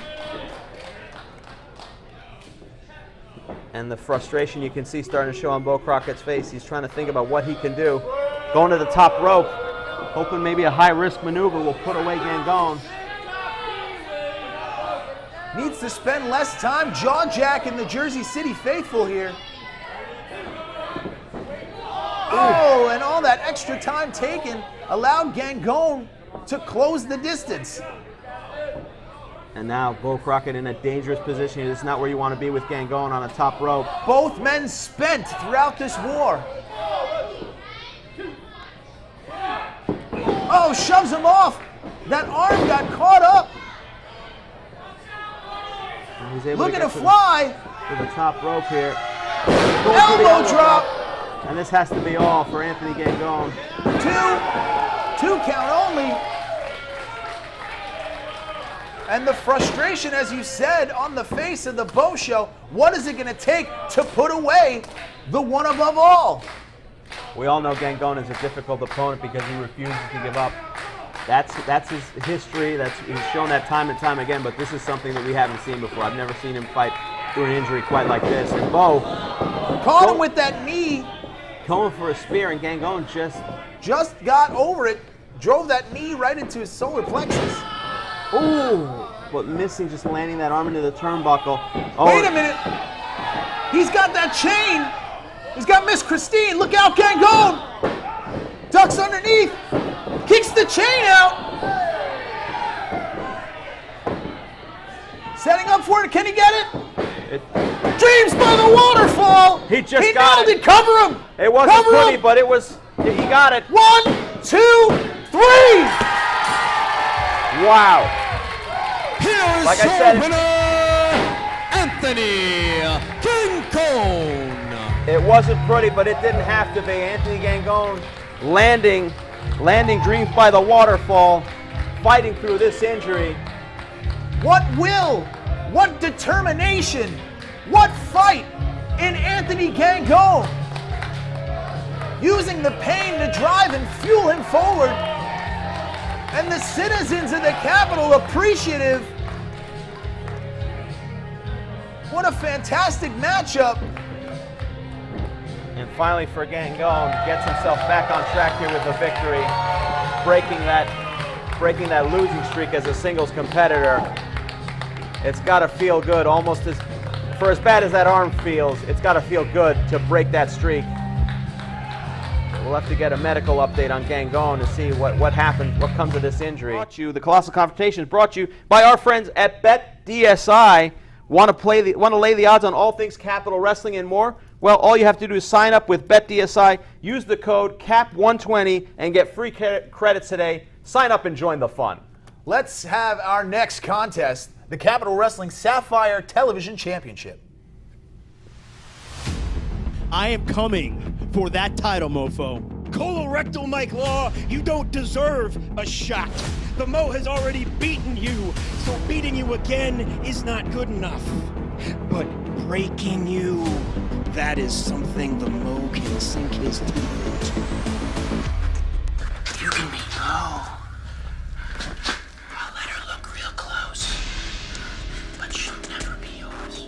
You brought shame to that TV title with your dirty tactics.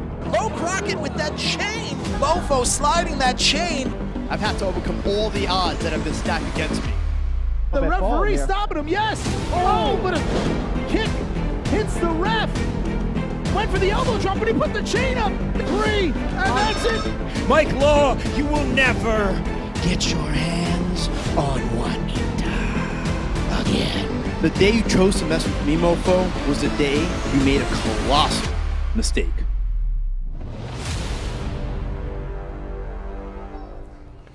And a match. Who's ready for more championship action? A match that is not just about the championship, but is very personal. A fight over the Sapphire Television Championship, as the former champion, the Colossal Mike Law, hopes to regain a measure of revenge and victory against the Mempho Mofo. There he is, the Colossal Mike Law, one of the most celebrated athletes in Capital Wrestling. A distinguished champion, unlike the Mempho Mofo, who stole, and you know it, with the assistance of Beau Crockett, stole the title. Don't ever assume what I know and don't know. I shouldn't assume you know anything. What you don't know could fill a book. How about that? And thank God for that platform. The Colossal Mike Law actually looks normal size. At least I've read a book. And the Colossal Mike Law celebrating with the fans. Again, getting up on high objects so that the fans can see him, of course. Elevating the fans with him. That's one way. That's one way to look at it. It's the right way to look at it. You gotta wonder about the status. Sit down, Steven. Would you sit down? Don't get up with the fans. You gotta wonder about the status of Anthony Gangone, as we just saw, but we hope to have an update later tonight. We will get a medical update. Gangone or something. Yeah, but for right now, the Colossal Mike Law looking forward. He's been waiting for months to get his shot on against the Mempho Mofo. The man who finally took the title from him. Stole the title from him. Whatever you want to call it. Possession is 9/10 of the law. But now, it's the Colossal Confrontation within the Colossal Confrontation. And here comes the Mempho Mofo. We know that music. As we know, the Mempho Mofo has been sequestered in that Sapphire limousine all afternoon. We haven't seen him yet, but he should be not out here. Well, perhaps some mind games, so to speak, with the Colossal Mike Law, making him wait, because the Mofo works on Mofo time. Wait a minute. What is this? Logan Black? What's he doing out here? Perhaps being sent out here as a representative, perhaps? I'm not sure. He's not scheduled. We were supposed to have the Mofo. This is supposed to be a title match. That's what's on my sheet as well, Steven. Also, the Colossal Mike Law is here, but listen, if it says it on the Botron 5000, it must be true. As we see Logan Black making his way. Demanding a microphone. What is going on tonight? Never short on surprises here at Capital Wrestling, and Mike Law looks a combination of perplexed and furious because he was waiting on the Mempho Mofo, and this is yet another delay for him to get his hands on the Sapphire Television Champion. And Logan Black taking his sweet time getting to the ring. What could this all mean? This is we're as perplexed as anybody else. Mike Law asking the ref what's going on, but don't ever ask a ref what's going on. You get no information at all.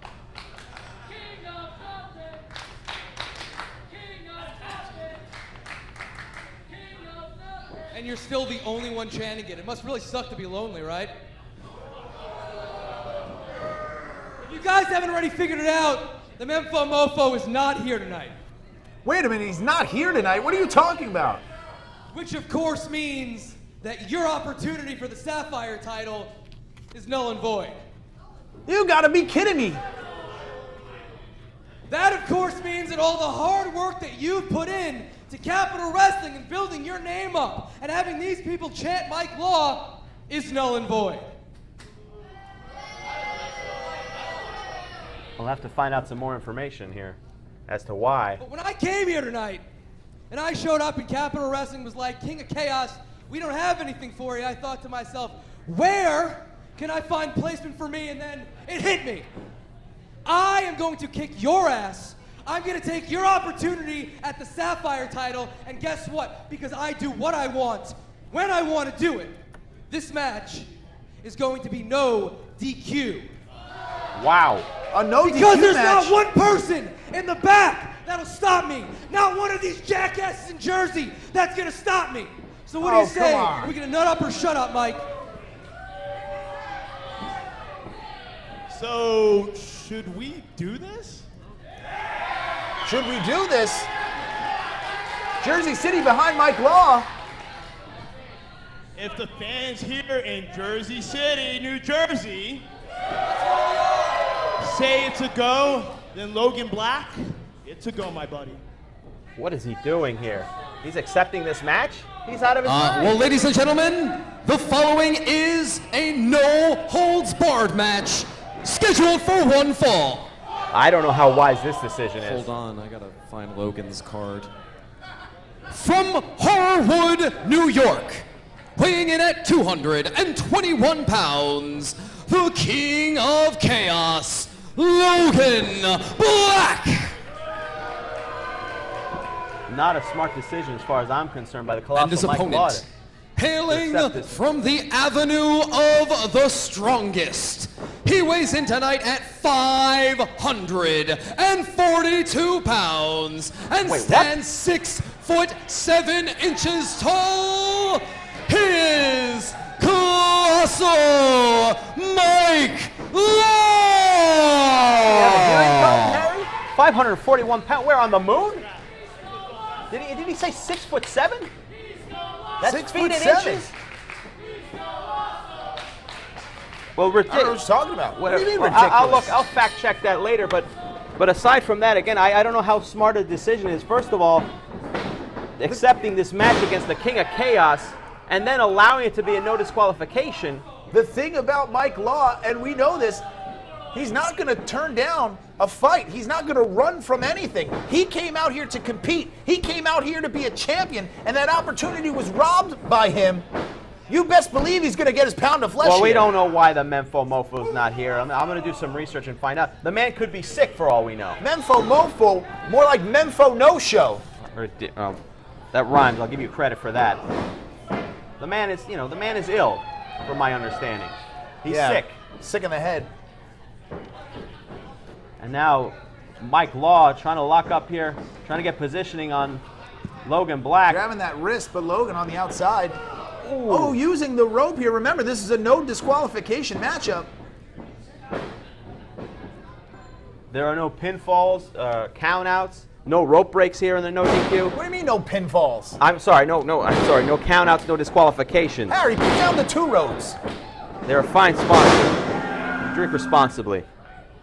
And Logan Black smartly going to the outside here, but not all the way. Oh, and springboard drop kick from the middle rope sends the King of Chaos to the outside, and the Lawsome One claiming his ground. That's not going to catch on no matter how many times you say it. Look at that. And now clubbing Mike Law using that ring apron, that Wapando ring apron. The King of Chaos, Logan Black, he uses that ring as a weapon. It's almost like his tag team partner. He knows every inch and how much damage every inch of this arena can cause. Speaking of tag team partners, Mike Law better keep his head on a swivel because where Logan Black goes, the AOC may be lying in wait. We know MB Young is here. He's in the house. Falling to Chuck Payne earlier. Oh, biting the head of Mike Law.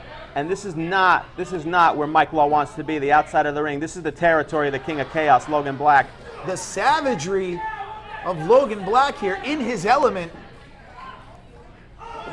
And Mike Law just trying to catch his breath, but Logan Black methodically trying to take him apart. And this is where, oh, dodges it, and Logan Black hitting those hands on that steel post. Mike Law getting him back in the ring wisely, knowing that while this is a DQ match, you gotta win. A no DQ match, you have to win it in the middle of the ring. And now, ooh, look at those forearms. Look at the way he rubs those forearms in. Setting up for it, building up a head of steam. And that forearm, you saw the speed just twisting the head of the Colossal Mike Law. Cover 1, 2. And again, you gotta know how difficult this is for the Colossal Mike Law. This is not the opponent he was prepared to face. Not only is he not facing his original opponent, he's got to face someone completely different, the King of Chaos. It's a completely different wrestling style, but again, this is his fault. He didn't have to accept this competition. He chose to do it, and listening to this Jersey City crowd might be his downfall. Oh, boot right to the face.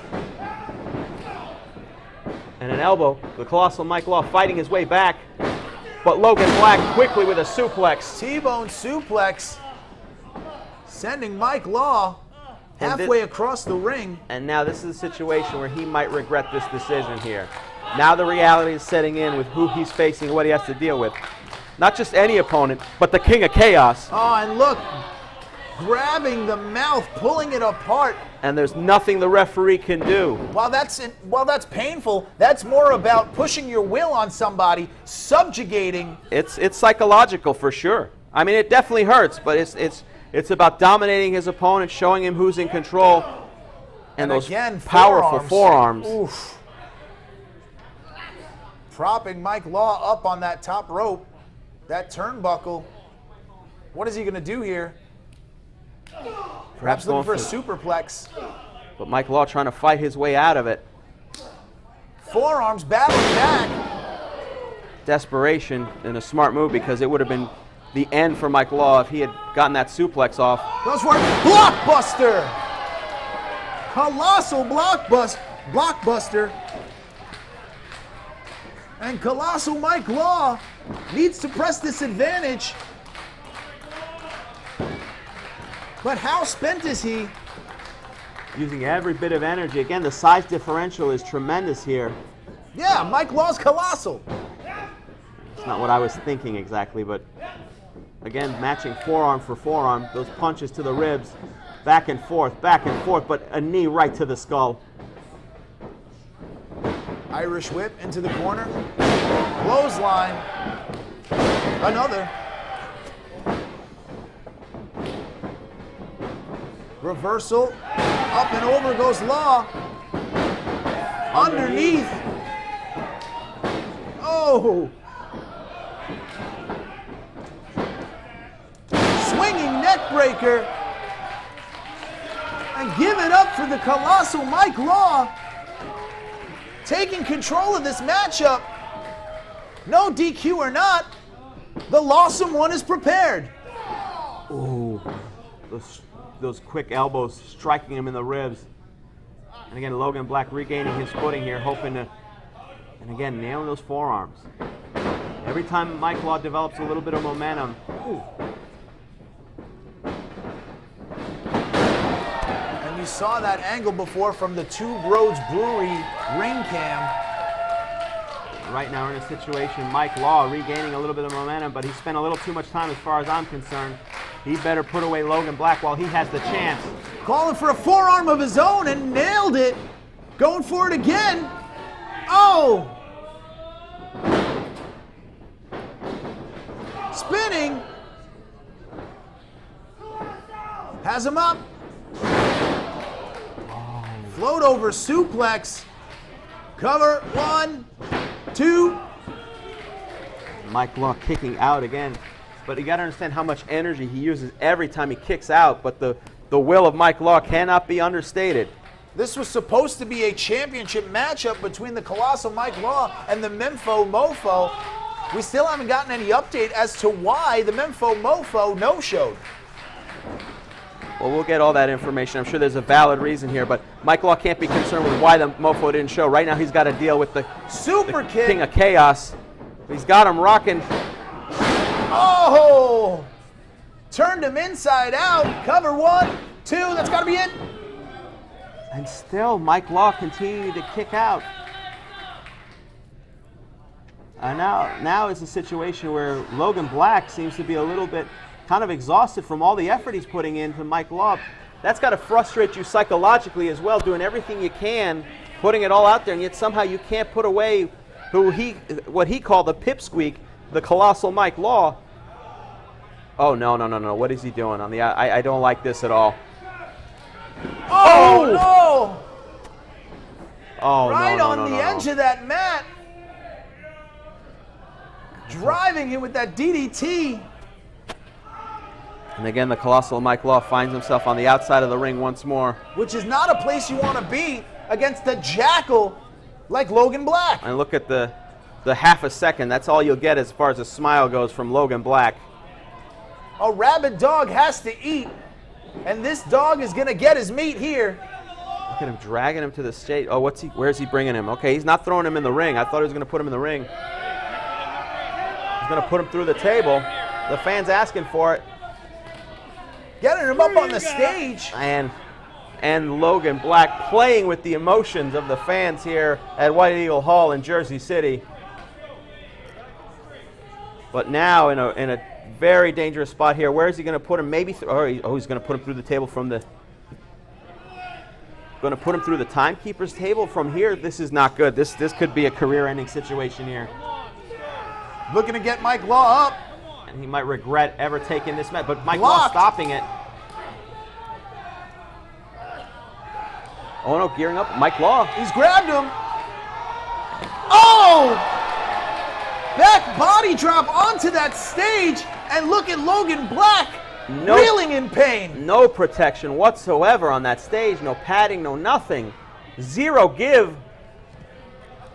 And again, there's nothing the referee can do about any of this. This is no DQ. The bad part is this happened outside of the ring, and the colossal Mike Law has to get him back in the ring to win this matchup. But wisely recognizing what Mike Law was doing, Logan Black getting out of the ring there. That's that veteran savvy on the part of the King of Chaos. No, without a doubt. I mean, he knew he was in trouble. What did he do? He knows the rules of the match, and it's a lot to keep. That you got to give him credit because there's a lot to keep in mind here in a no DQ match like this. But Mike Law from the ring apron just kicking him in the face. And down goes Logan Black again. You got to wonder how wise this is. I mean, what is Law looking for? Oh, no. Oh, yeah, it's time to turn it up here. Oh, boy. And I'm guessing he's not going to offer Logan Black a seat. Wait a minute, that's exactly what he's doing. I guess I was wrong. I was not being facetious. I was being facetious, excuse me. Oh, no. Sitting him down. Ooh. I don't even think Logan Black knows where he is. He must think he's still in Hoboken right now. That was a long time ago. I don't know what you're talking about. That's in the past. That's not terrific. I'll tell you what's not going to be terrific when Mike Law. Whoa! Up and over, nailing Logan Black. The carnage on the outside. I don't think he nailed him, Steven. I think Logan Black moved. Did he move? He moved at the last second. Logan Black moved out of the way. Mike Law landed fully flush on that chair. And now Logan Black trying to take advantage here. 1, 2 count. And it's difficult to see all this chaos going on. There's a lot going on from our vantage point, but I do believe he moved out of the way. And, you know, the lucky break for Logan Black, saw him coming at the last second, regain his composure, but now Logan trying to figure out what he can do to, oh no, he's going back. He's got the chair that Mike Law set him upon. I wouldn't want to play a game of musical chairs with Logan Black, that is for certain. And the referee can, again, do nothing about it. It's no DQ. All he's there to do is to count the 3 or to see if one of these men can no longer continue. Oh, Mike Law trying to give him a little bit of sign language, but Logan Black giving it right back. Gut wrench has him up. Mike Law hung up on the top, though, using those feet to catch himself. Ooh. Excellent counter here. Tornado DDT onto that chair. That's got to be it. Cover 1, 2, 3.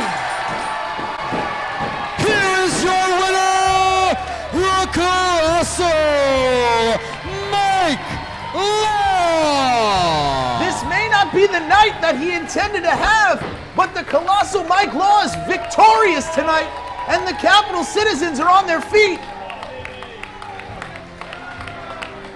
Overcoming the odds. Not expecting this opponent, expecting a championship match.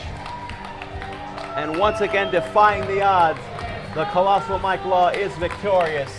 He's not just victorious, he's terrific. Is that how it works? Yeah, that's how it works, Steven. That's how it works. The Lawsome One adapting to change. And the fans here in Jersey City at White Eagle Hall appreciate it as the Colossal Mike Law. What's next for Mike Law? Will he get his shot against the Mempho Mofo? When will he get his title back? And will we find out what happened to the Mempho Mofo? We'll get a medical update to know what happened to him. To the Mempho No-Show. The Mempho Mofo. Stop calling him the No-Show. I'm sure he has a valid reason. But tonight is the night for Mike Law. The Colossal Confrontation. We'll have to wait. And we'll be back with more Colossal Confrontation. We're going to throw it to the intermission report with Brandon Lewis and Candace Cordelia. Thank you for joining us here. It's the Colossal Confrontation, and this is the Intermission Report. I'm Brandon Lewis with Candace Cordelia. What a show it's been so far. I know. It's been fantastic. We've seen a lot of amazing matches. And, I mean, Brandon, this let's talk about what, we were discussing earlier before the show even started about our picks and our faves, but MV Young and Chuck Dixon. That was a hard-hitting fight right there. And I didn't know how it was going to turn out. Had to be dangerous for all those people watching.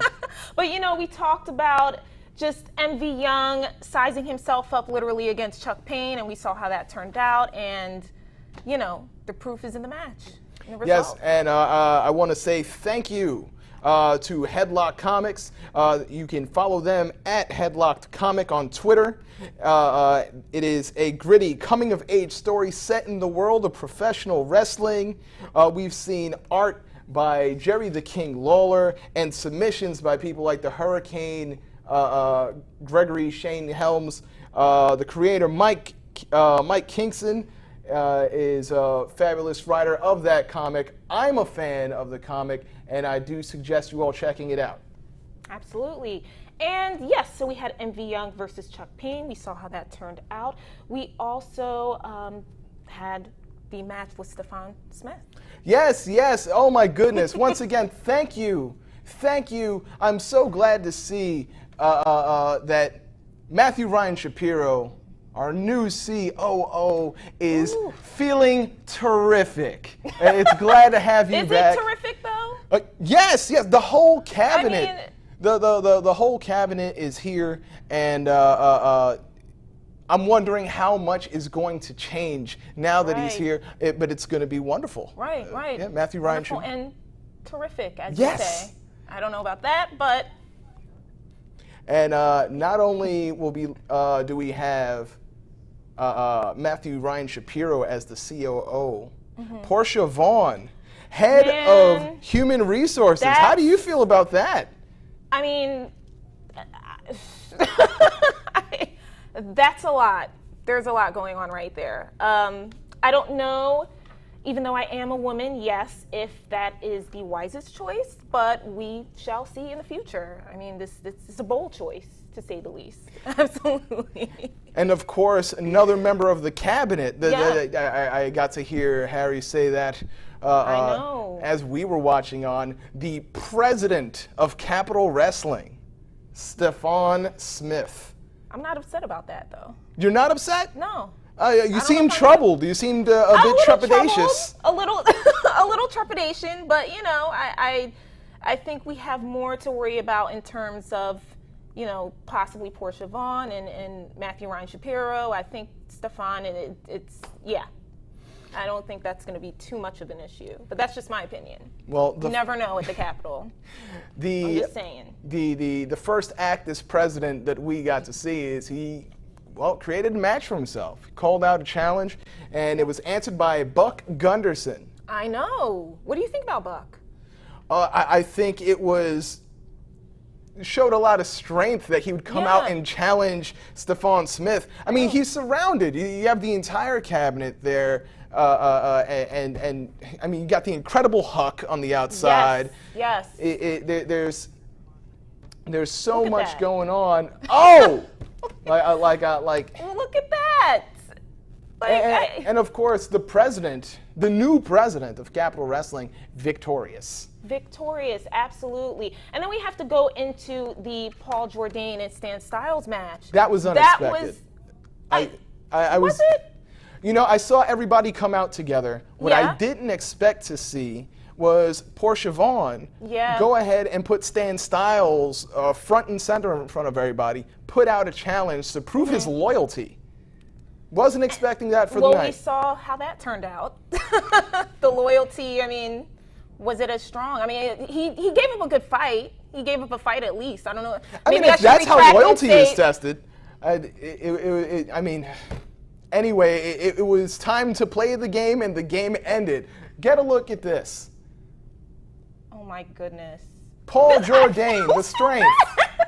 Boom. That's it. Game over. Literally the end game. That's it. And Stan Styles, you know, a tenacious performer, great entertainer. People love him. This is true. You know, even the people that he angers end up entertained by the time the show is over.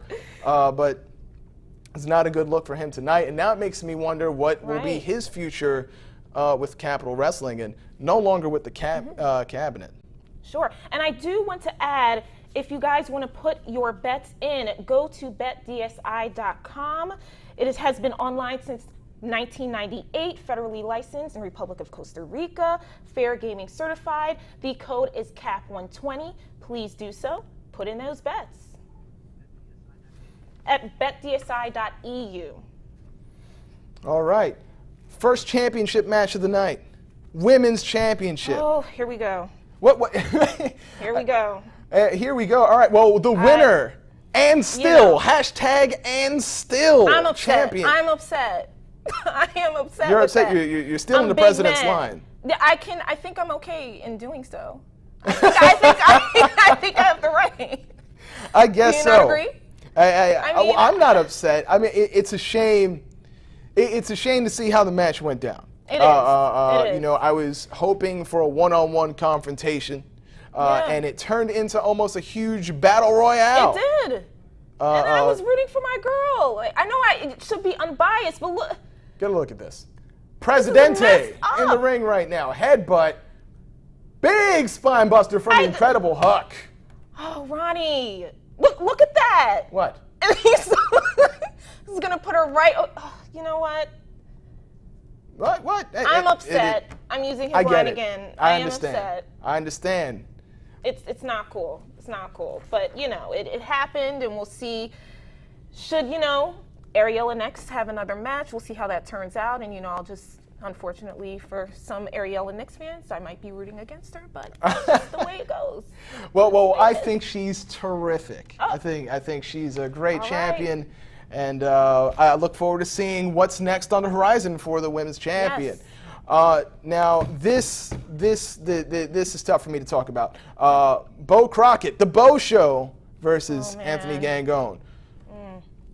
Beautiful match. Like started out as a very technical wrestling match, turned into a huge fight. It was great. And then you saw what happened with Gangone there with his shoulder. I mean, it's unfortunate, and I'm sure we'll get more information. We don't quite know exactly what has occurred, but we'll get more information as time goes on as to the extent of his injury. You know, you're gonna get a look at some of the highlights.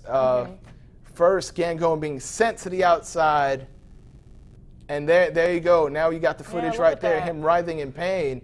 Beau celebrating, and it shows me the intestinal fortitude of Anthony Gangone as he continued the match and was victorious.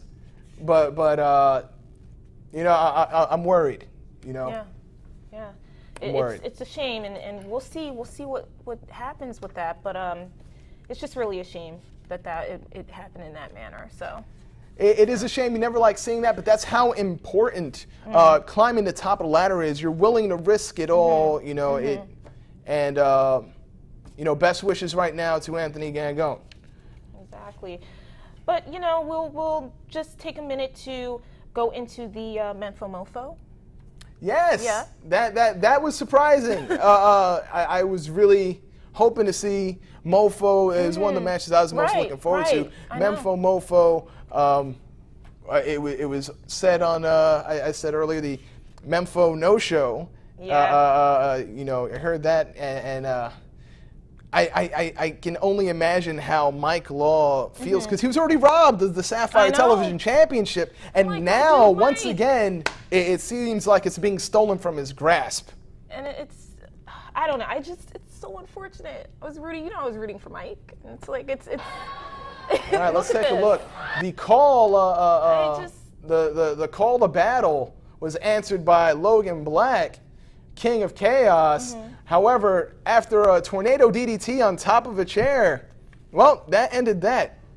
I know, and it's so heartbreaking. It's heartbreaking for me to watch, but you know, it's just I am a Mike fan. So I don't feel that bad about it because Logan Black is the one who made the challenge and no DQ. He had eyes on the Sapphire Television Championship himself. Right. And, you know, and maybe he thought he'd get advantage of Mike Law because Mike was prepared for someone else. But the Colossal one comes out victorious, man. I'm happy for him. Yeah. Well, I mean, it's been such an exciting first half. What do you project for the second half going into this? I'm still looking forward to the other championship matches we have. The tag team championship will be on the line. Juba and Smiley united again against the debuting Hot Boiz International. Hot Boiz International. Absolutely. Hot Boiz. Yes. I can't wait. And then we have the main event. We have Sonny Kiss, Macintosh, you know. Triple threat match. Ken Dixon. Yeah, triple threat match. Very exciting. Once again, I don't know how either the participants, Ken Dixon or Matt Macintosh, feel about having Sonny Kiss in this. But you know what? It doesn't matter. It doesn't matter that how they feel about the turn of events. This is the truth. This is it. This is what they have. Absolutely. And that's going to be a match that I presume will just be unforgettable. So I'm excited.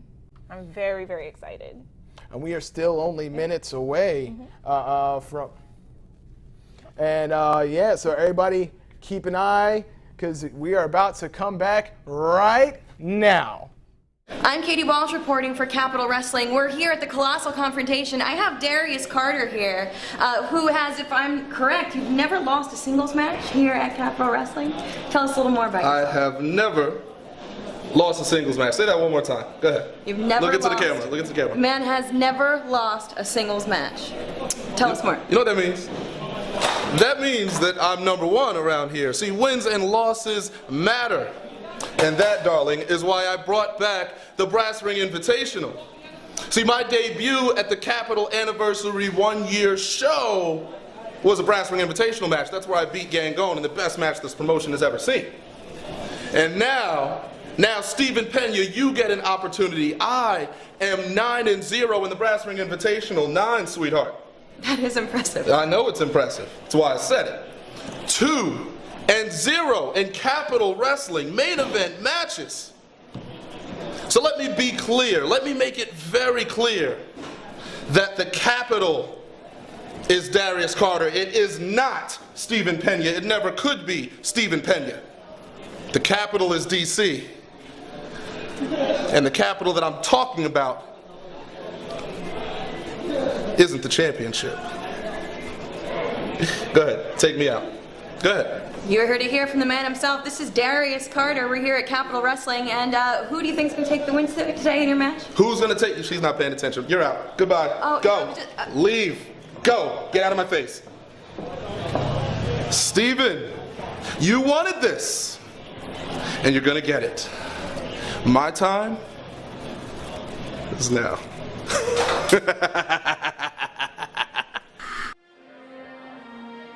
Ladies and gentlemen, welcome back. The following contest here is live for one fall in White Eagle Hall in Jersey City. And now it's time for the Brass Ring Invitational. as we are graced with the presence of Darius Carter. Wrestling's richest prize.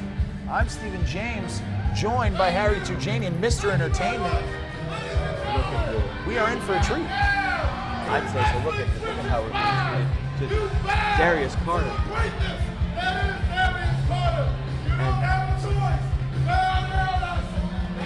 Darius Carter demanding to bow down to the greatness of Darius Carter, wrestling's richest prize. In New Canaan, Connecticut. He weighs in at 211 pounds. He is wrestling's richest prize. He is the father of change, and he is the unequivocal ace of Capital Wrestling. This is Mr. Darius Carter. We've already seen so much great action. And just take a look. Hold on, Steven. Just take a look at the presence of Darius Carter. And look at that coat, by the way. How amazing. That's what you think you look like when you put on your jackets. Look at that. See? See, that's what a real coat looks like. You look like you're wearing the curtains from a Reno strip club. Taking in all the glory is Darius Carter. Holding his 10th Brass Ring Invitational. Holding his 10th now.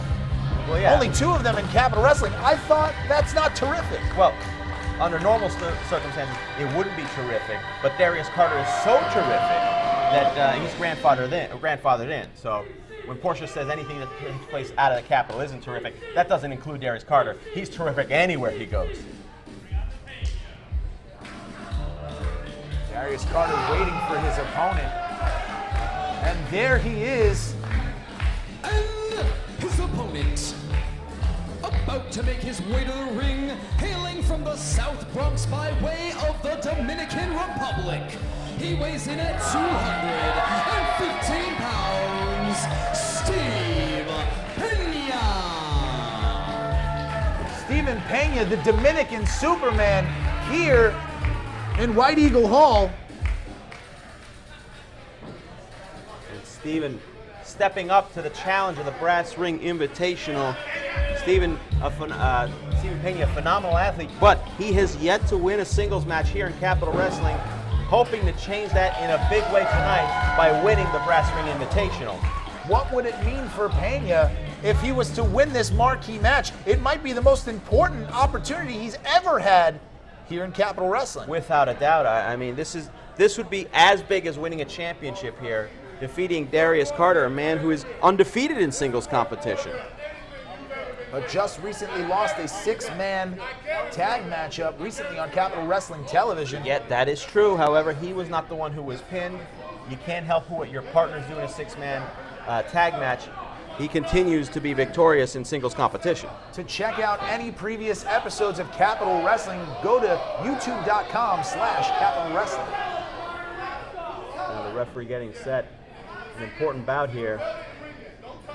And Darius Carter taking umbrage with the referee, telling him not to touch him. Doesn't want his glorious skin soiled by the filthy hands of this referee.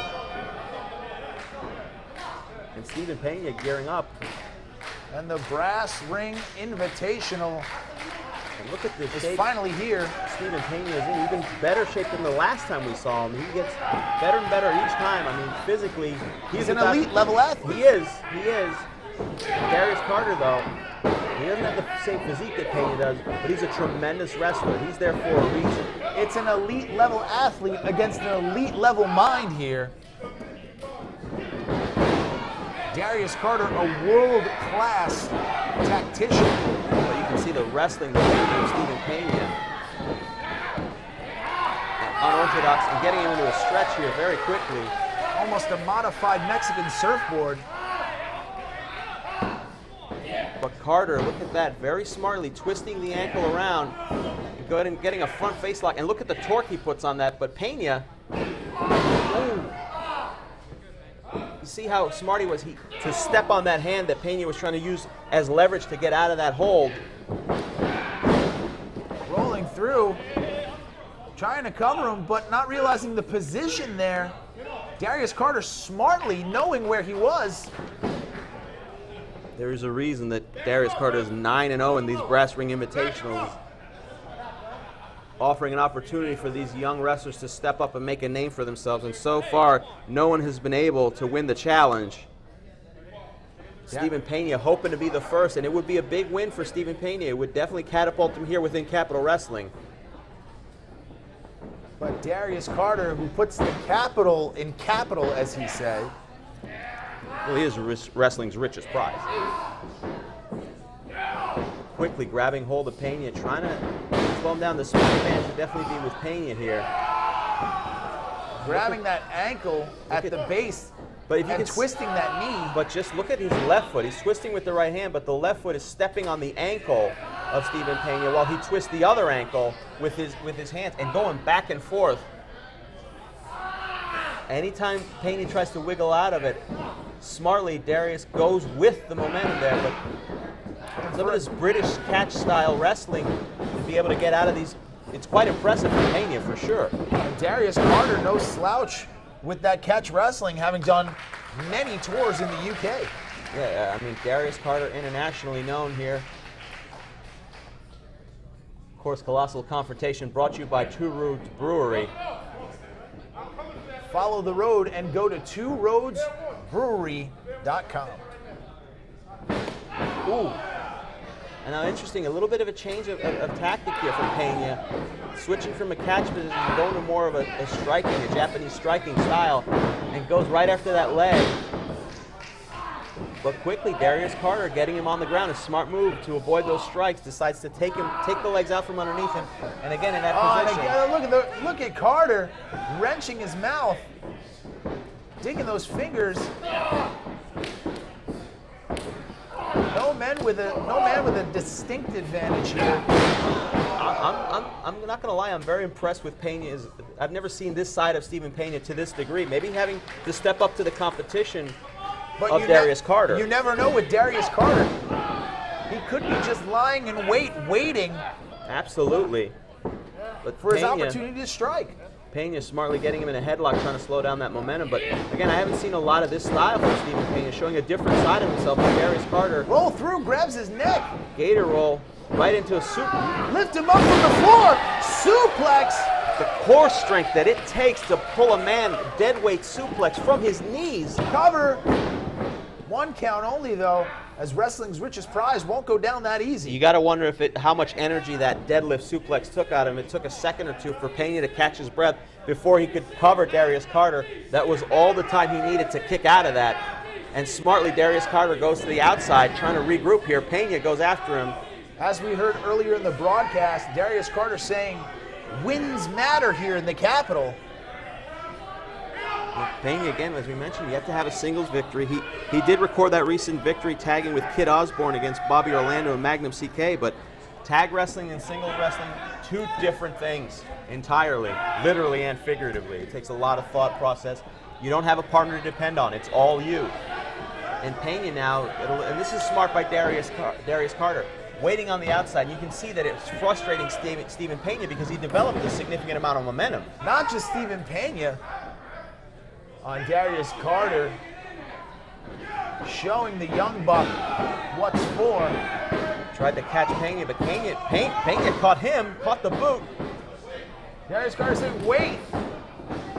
Pena having no intention to. European uppercut. Double underhook suplex. And Pena, impressive here, sending Darius Carter back out. Darius Carter going to rethink this one. Another smart move. Again, breaking that momentum. Every time Pena gains a little bit of momentum, what does Carter do? He either gets to the ropes or he goes to the outside, regroups, and that's breaking the thought process. And that's going to affect a guy with less experience like Pena. You can see how frustrated he is in his body language, throwing his arms up in the air, you know. But this is part of the rules. It's all within the rules. There's a reason Darius Carter is wrestling's richest prize. Like we said, is he the biggest wrestler? No. Is he the fastest wrestler? No. He might be the smartest, and that's where it all lends itself for Darius Carter. But Pena going after him on the outside here. Oh, despicable! Putting one of our ringside photographers in the way. I don't know if that man's a photographer or not. He might be a fan with a camera. Oh, sweeps the leg out from underneath him, lets him land on the ring apron there. The hardest part of the ring. Just because you have a camera doesn't mean you're a photographer, Steven. Don't give me a dirty look. And now look at that, flipping over those mats. And the referee trying to stop Darius Carter, and Darius Carter taking umbrage. He does not like to be touched.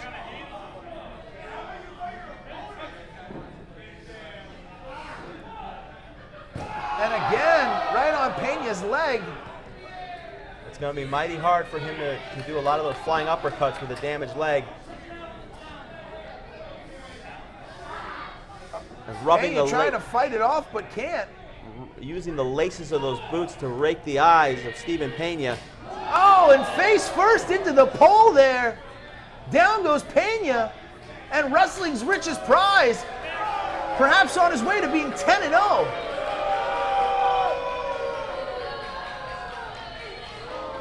Darius Carter showing them what dignity looks like to this crowd in Jersey City. I don't know if they've ever seen it. And you have to wonder how long before Darius Carter forecloses on Steven Pena. Oh! Kick right to the chest. He might have caught the chin there. Is Pena out? He might be. And Darius Carter celebrating a little bit, taking a bit of a victory lap around the ringside area. If he can get back into the ring before the count of 10 here, he could take a count-out victory. And I think he'd be fine with that. You can see Steven Pena trying to... An incredible Payne. Grabbing him by the nose. Come on. Get this back in the ring. The referee's got to get a hold of this matchup. Will you try to stop Darius Carter? And back in the ring, showered by boos. No effect on Darius Carter. They might as well be jeers, boos, tomatoes. It doesn't matter to him. The only thing that matters is capital. The only thing that matters is influence. The only thing that matters is change. The only thing that matters is wins. And look at that. You can see Darius Carter able to catch his breath now. Smartly just looking at the crowd. He's able to chat now, taking his time. Hoping Steven Pena doesn't get to the ring. Just barely making it in. And even Darius Carter. Well, has the damage been done? Yeah, he made it to the ring, but is he going to be able to fight out of this? What most would see as a moment of pause is just Darius Carter. Look at him. Adding another layer of violence here. Just wrenching the neck with his ankles. Twisting that neck of Pena back and forth. And Pena in a great deal of trouble here.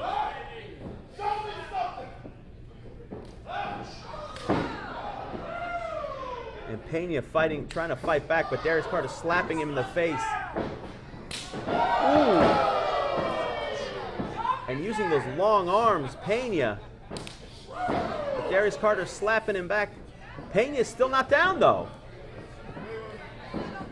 Darius Carter taking the punishment here. Steven Pena giving him all he's got. Firing up here, and there goes Pena. That's that consistent fire we see from Pena. Oh, but Darius Carter blocked. German suplex. Turn Carter inside out. And this could be the momentum change that Pena needs. This might be his chance. It could be a big upset. He could be the first. But Darius Carter moves out of the way. Gets him up. The impact there, cover one. It's got to be a two. But Darius Carter kicking out.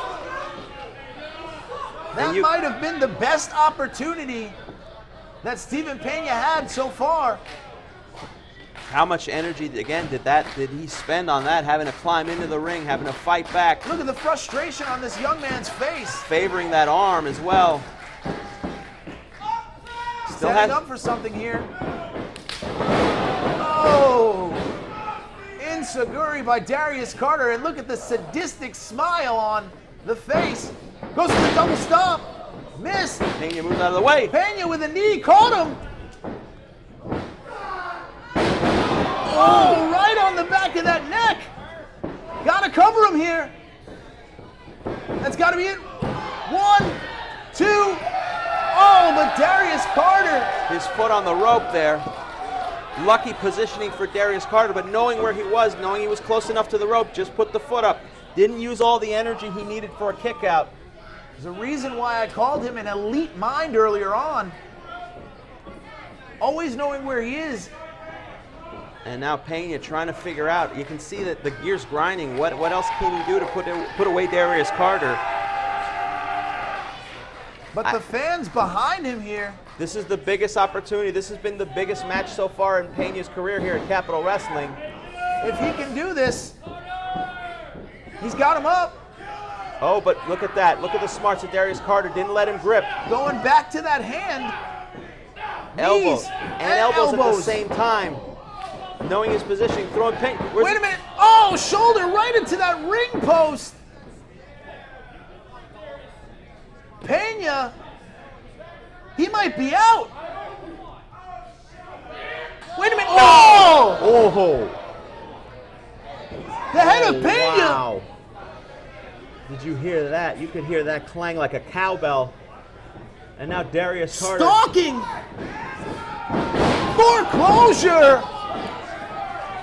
That's got to be it. Come on, Pena. Here is your winner, Mr. Darius Carter. Wrestling's richest prize, Darius Carter improves to now 10-0 in the Brass Ring Challenge and remains undefeated in singles action here in Capitol Wrestling. Yes, but you gotta respect what Pena did. There's no shame in coming up short to a tremendous athlete like Darius Carter. Even in a loss, Pena really impressed a lot of people here, I think. We saw a different side of him, but it wasn't enough. It wasn't enough to come up against the man who puts the capital in Capitol Wrestling, Darius Carter. What is it going to take for any man to finally take out Darius Carter? No man has measured up quite yet. And Darius Carter demanding that it's proper, demanding that he have a proper victory hand raise and have the ropes open for him by the referee. The type of exit that a man of his stature deserves. And Payne, unfortunately, would have to fight another day here, figure out what he has to do. But this is a good lesson for someone like Payne. Steven Pena put it all on the line, every inch of his body, all the blood, sweat, and tears he has. But it just wasn't enough. He's not the caliber of a Darius Carter. And wrestling's richest prize, all the glory.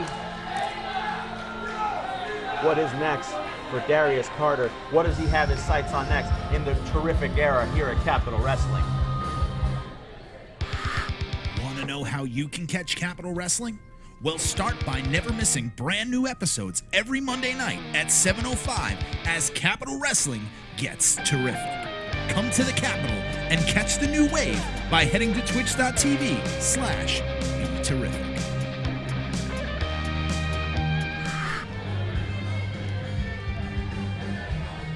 And here we see Justin Adams making his way to the ring. The beautiful, the gorgeous hair, Justin Adams.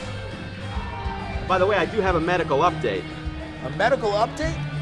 Yeah, I have a medical update on Introducing first. Are you talking about Anthony Gangone? No, on the Mempho Mofo. The Mempho Mofo? Why he didn't show up, yeah. Why? He's got tonsillitis, I heard.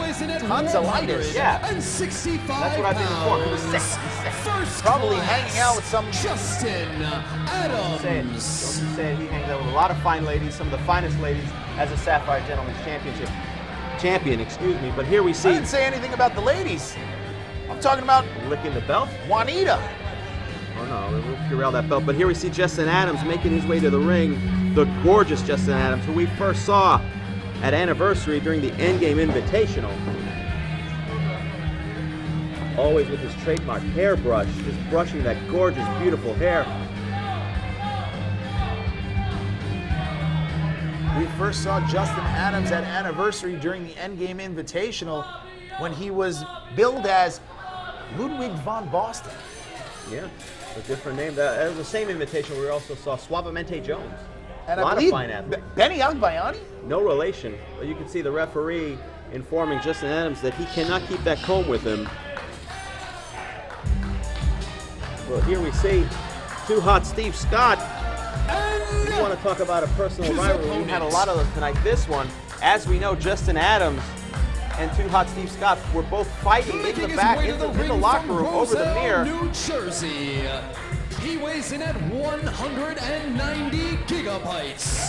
The selfie superstar. Gigabytes. Too Hot Steve Scott. You're talking about Steve Scott. Backstage was trying to take a selfie, but Justin Adams kept positioning himself, trying to check his hair. They were both trying to use that mirror, and now this has become a personal battle. Do you not understand what selfies well, you can take a gym. Sometimes there's two types of selfies you can take. I know you don't like to be photographed because I wouldn't want to see that face either. I wouldn't want to see myself if I look like you, but you can take a couple different selfies. You can do the high angle one, where you're solo or with friends, or the one in a mirror, where you show off that hot gym bod.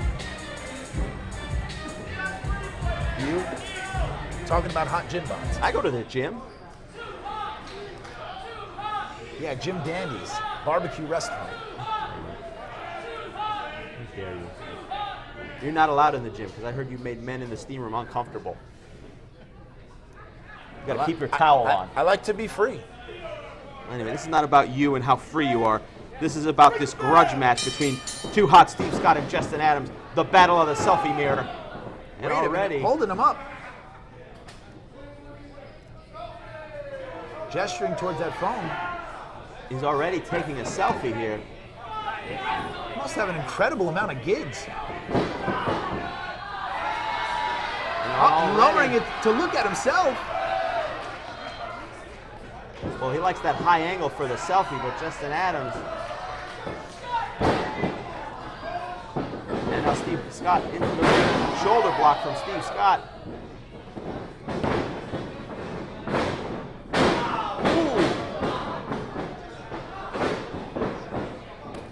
And the chop right to the chest, and you can see the hair of Justin Adams flying, but Steve Scott going. Flying cross body. One count only, though. And Jersey City enjoying Too Hot Steve Scott. And as we see from our Two Roads Brewery cam, Justin Adams trying to do the same. Yeah, a little bit off on that one.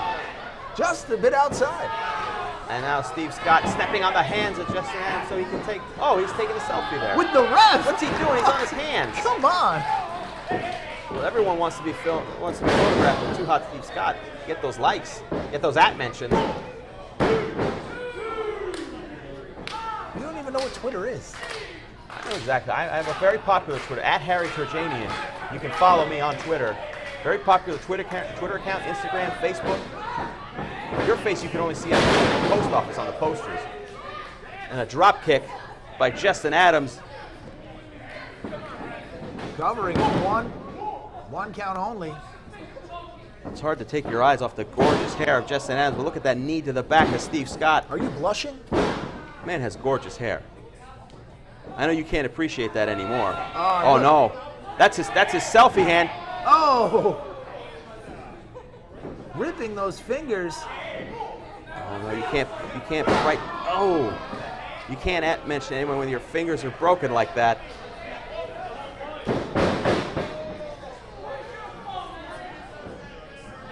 Again, looking for another quick cover. And Steve Scott just feeling the damage. Not just physically debilitating, but morally debilitating. He can't use those fingers to work the phone. And now Justin Adams gaining a measure of revenge. Look at that. Elbow, but every time he gains some momentum, Steve Scott, another chop. Oh, high knee, shades of Harley Race.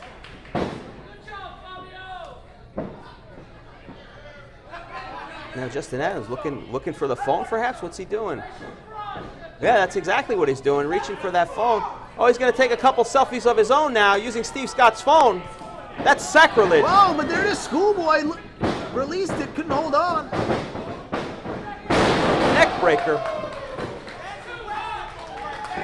Down goes Adams and Steve Scott. I don't know if he was trying to take a selfie or just look at his hair to make sure it was in the right position. Either way, Steve Scott with the advantage. Now with a clothesline.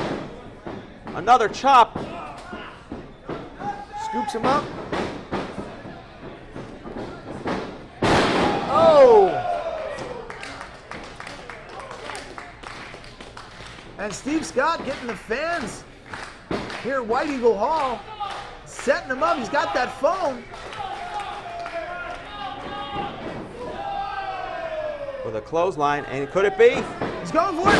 Selfie Bulldog. Gotta be it. 1, 2. Oh no. Justin Adams kicking out. Something tells me he didn't get the full leverage on that pin because one of his hands were on the phone. And now hoping to finish this off. Justin Adams catching that leg. Throwing Steve Scott back to the mat. Super kick. Oh, taking a bow. Look at the smugness of Adams here. Going back to his days of Ludwig von Boston. But Justin Adams, again, took a little bit too much time to take that bow. How blue is his blood tonight? And now taking umbrage with the referee. And Justin Adams here, trying to catch his breath for a moment as Too Hot Steve Scott looking for his phone again. The referee hands it back to him. And so far it hasn't been used as a foreign object, so I guess the referee is allowing it. I guess if he does use that, it would be a disqualification. Has it up. Oh! Coast to coast. Cover. 1, 2, 3. That's it. Here is your winner, Too Hot Steve Scott. And Too Hot Steve Scott victorious here. The battle of the mirror is over. Well, at least Justin Adams has that gorgeous head of hair. That's the bright side for him. You can see him clutching his abdomen there. And Too Hot, what's he doing now? Oh, great, he's taking selfies with people. Lovely. What is this? All right, well, an interactive experience for the fans that doesn't involve having one of our athletes do a plancha into the ring, into the crowd rather. And that guy, just get prepared with your phones. Learn how to take a selfie. Look at that. The selfie superstar himself. And just wait a minute. He has the, what's he doing? He's got his phone. Scott's phone. That's Steve Scott's phone. No! Oh, no. Oh, God, he cracked that phone. I hope he has a warranty on that. Yeah, Apple Care's not going to cover that.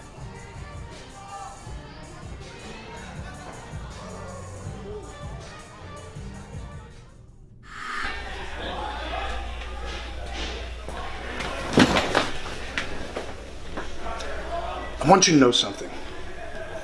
I don't have an issue with you. We're cool. But if you get in my way from ripping that title out of Ken Dixon's hands, I will run through you just as quick as I did last time. With that being said, may the best man win.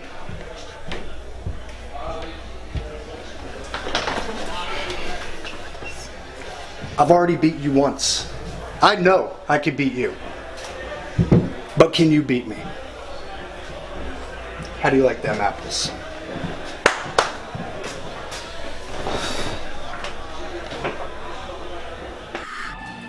There you saw 2 out of the 3 men for tonight's main event. Sonny Kiss and Matt Macintosh having their own confrontation there. But before we get to that, we're excited here. The tag team championships are on the line as we see Hot Boiz International. What? You're a grown man. That's how it's pronounced. Look at how it's spelled on the lower third there. Hot Boiz with a Z. You have to say it like that. And Bobby Orlando with Bobby Jr. And the Pretty Pledges flanking him. It's your mom, boys. I'm your mom. Bobby Orlando. Casey Navarro there. Good-looking Hank Flanders. Jake Hollister, and of course Eric Martin. Bobby Orlando, of course, coming up short in that tag match that we last saw. Him and Magnum CK had lost that matchup, and he was so furious about that he used his influence to form a new tag team with hopes of capturing this tag team championship, and thus the birth and the debut of Hot Boiz International.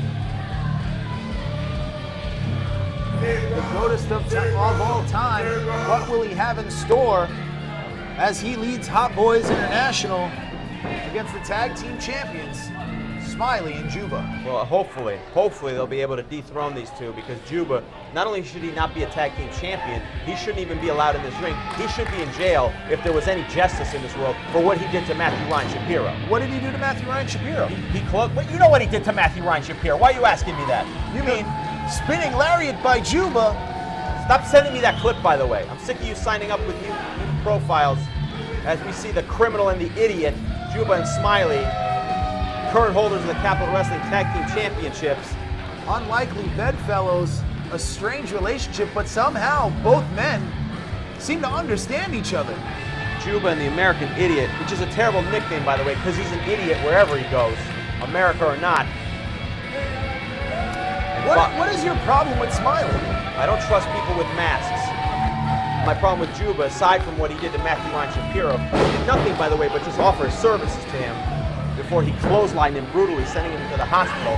Thank God that telethon I put together was able to come up with a $2.5 million to cover his medical expenses. I think it all worked out for Juba, as now he's a tag team champion here. Who knows what he could have accomplished if he just listened to Matthew Ryan Shapiro. I think he can sleep well at night knowing he Of chose course the he better can. road. He doesn't have a hurt neck.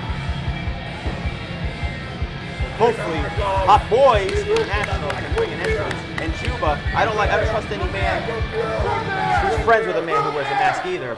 And Bobby Orlando beside himself. We know he has maskophobia. That is an ugly human being. The following contest is scheduled for one fall. And it is for the Capital Wrestling Tag Team Championship. That's right. Introducing first are the challengers to my left. Being accompanied to the ring by Bobby Orlando and Hot Boys International. They hail from Hot Boise, Idaho. Hot Boise, Idaho? And weigh in at 370 pounds. They are the classic Eric Martin and the Sky Reaper, KC Navarro. And look at the new tag team of Hot Boys International put together by Bobby Orlando, the GOATest of all time.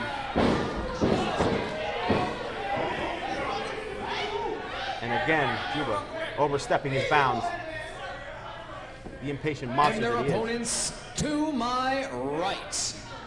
Fighting out of the Fairchild Asylum in Strong Island, New York. They weigh in at a total combined weight of 540 pounds. Mr. Brightside Juba and the Psycho Superman Smiley. They're your Capital Wrestling Tag Team Champions. Wait, what's he doing? What's this idiot telling him?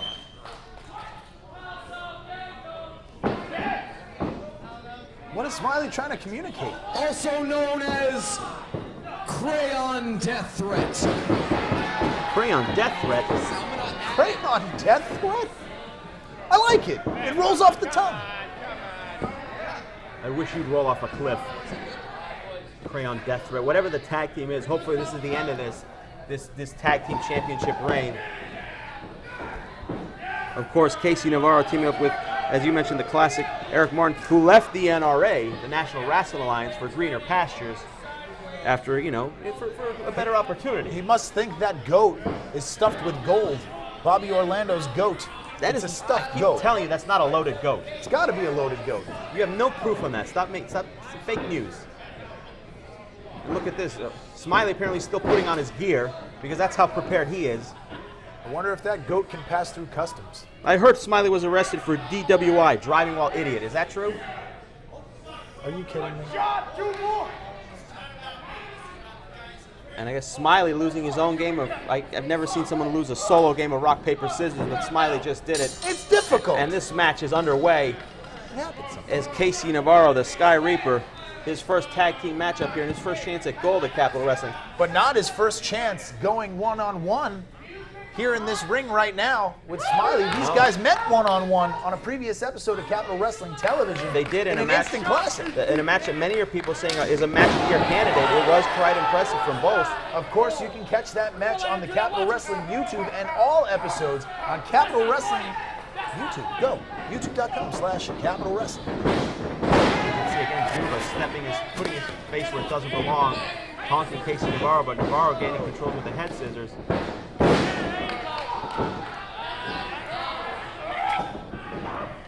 You can tell. Scissors there by Smiley. And you can see a little bit of a different attitude from Casey Navarro. A little more extreme here. Rolling through, Smiley picks the leg there. Rolling him over. Side headlock takedown. There you go, kid. Come on, ref. Navarro's shoulders were down. Senior referee Mike Keener in position to see that. Going up. Flips him over the headlock. Again, these two put on quite a clinic in their first solo match. And there's no doubting, despite the fact that I think he's a lunatic, there's no doubting the wrestling credentials of Smiley. He's an impressive athlete. Went for the kick there, but Smiley. Nothing would make Bobby Orlando happier than Casey Navarro pulling off that mask. Oh, Casey Navarro on the apron. Smiley going underneath, sliding there. Capital Confrontation, of course, brought to you in part by BetDSI. If you want to play odds on anything and all things Capital going forward, sign up with BetDSI using the code CAP120 and join the fun today. And look at this, Smiley. Speaking of having fun, Smiley enjoying himself. Mind games of his own. And then Juba getting in on the action. Again, can't handle the spotlight not being about him, can he? What are you talking about? The classic Eric He's a Martin. friend. Eric Martin, who left the NRA, the National Wrestling Alliance, for the money and the chicks, he said. Casey Navarro elbowing Juba, and I don't know that that was a smart idea. Just an unenviable task there.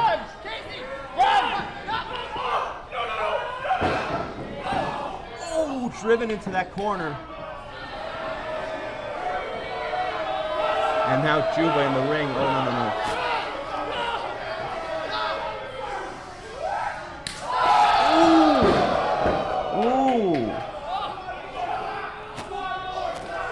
Wow, just, you hear the sound of that like a shotgun cracking. You can hear it all the way in the back of Whitey Go Home. The face of Casey Navarro tells the entire story, the pain.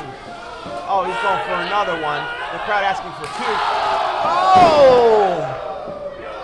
You can cave a man's chest in like that. Luckily for Casey Navarro, the crowd doesn't know how to count to three. And now Smiley back in the ring. Casey Navarro having the wind knocked out of him. Jawbreaker. Pulling that mask off. He's tried that before. You think he would learn.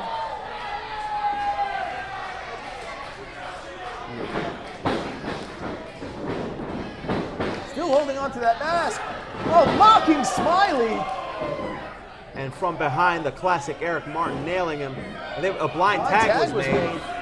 I didn't see it, but referee Mike Keener, senior official, says it happened, so I believe it. Ooh, stomping him right in the chest. But a smart move by Casey Navarro, distracting him, making the blind tag, and now the classic Eric Martin just nailing. Referee's got to watch those closed fists. Oh, right into the Two Roads Brewery corner. And now the momentum is clearly swung in the way of Hot Boiz International. Ooh, snapmare suplex.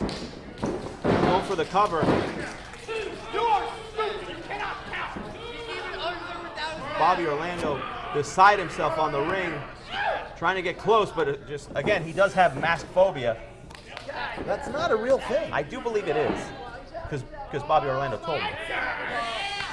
Do you believe everything a man with a stuffed goat tells you? No, but I do believe everything a man in a romper tells me. Oh, that explains all that candy. Uh-oh. Trying to go for a swinging neck breaker. German suplex. And now Smiley trying to get to the corner to tag in his partner Juba. You can see the dazed look on Casey Navarro's face. He doesn't even know where he is right now. Well, he better figure out real quick. Luckily for him, he was close enough to the corner, and Eric Martin cutting him off. Smartly doing the right thing, getting there just in time. Oh, and look at this, Juba. Again, not known for his brains. Not the brightest bulb in the drawer. Separating Smiley, his tag team partner, putting him in the corner of Hot Boys.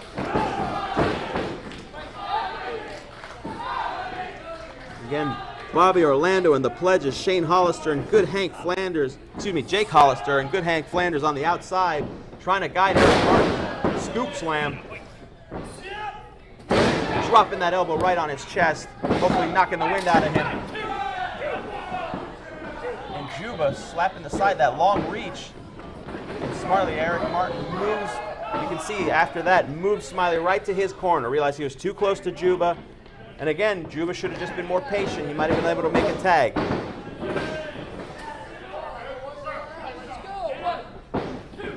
Casey Navarro going up top. Eric Martin looking for a double team here. Smiley fighting. Has Casey Navarro up. We've seen this before. Can he go for that top rope brainbuster? He's almost got him up. Oh. Eric Martin makes the save. And Casey Navarro with the Hurricane Run off the top rope.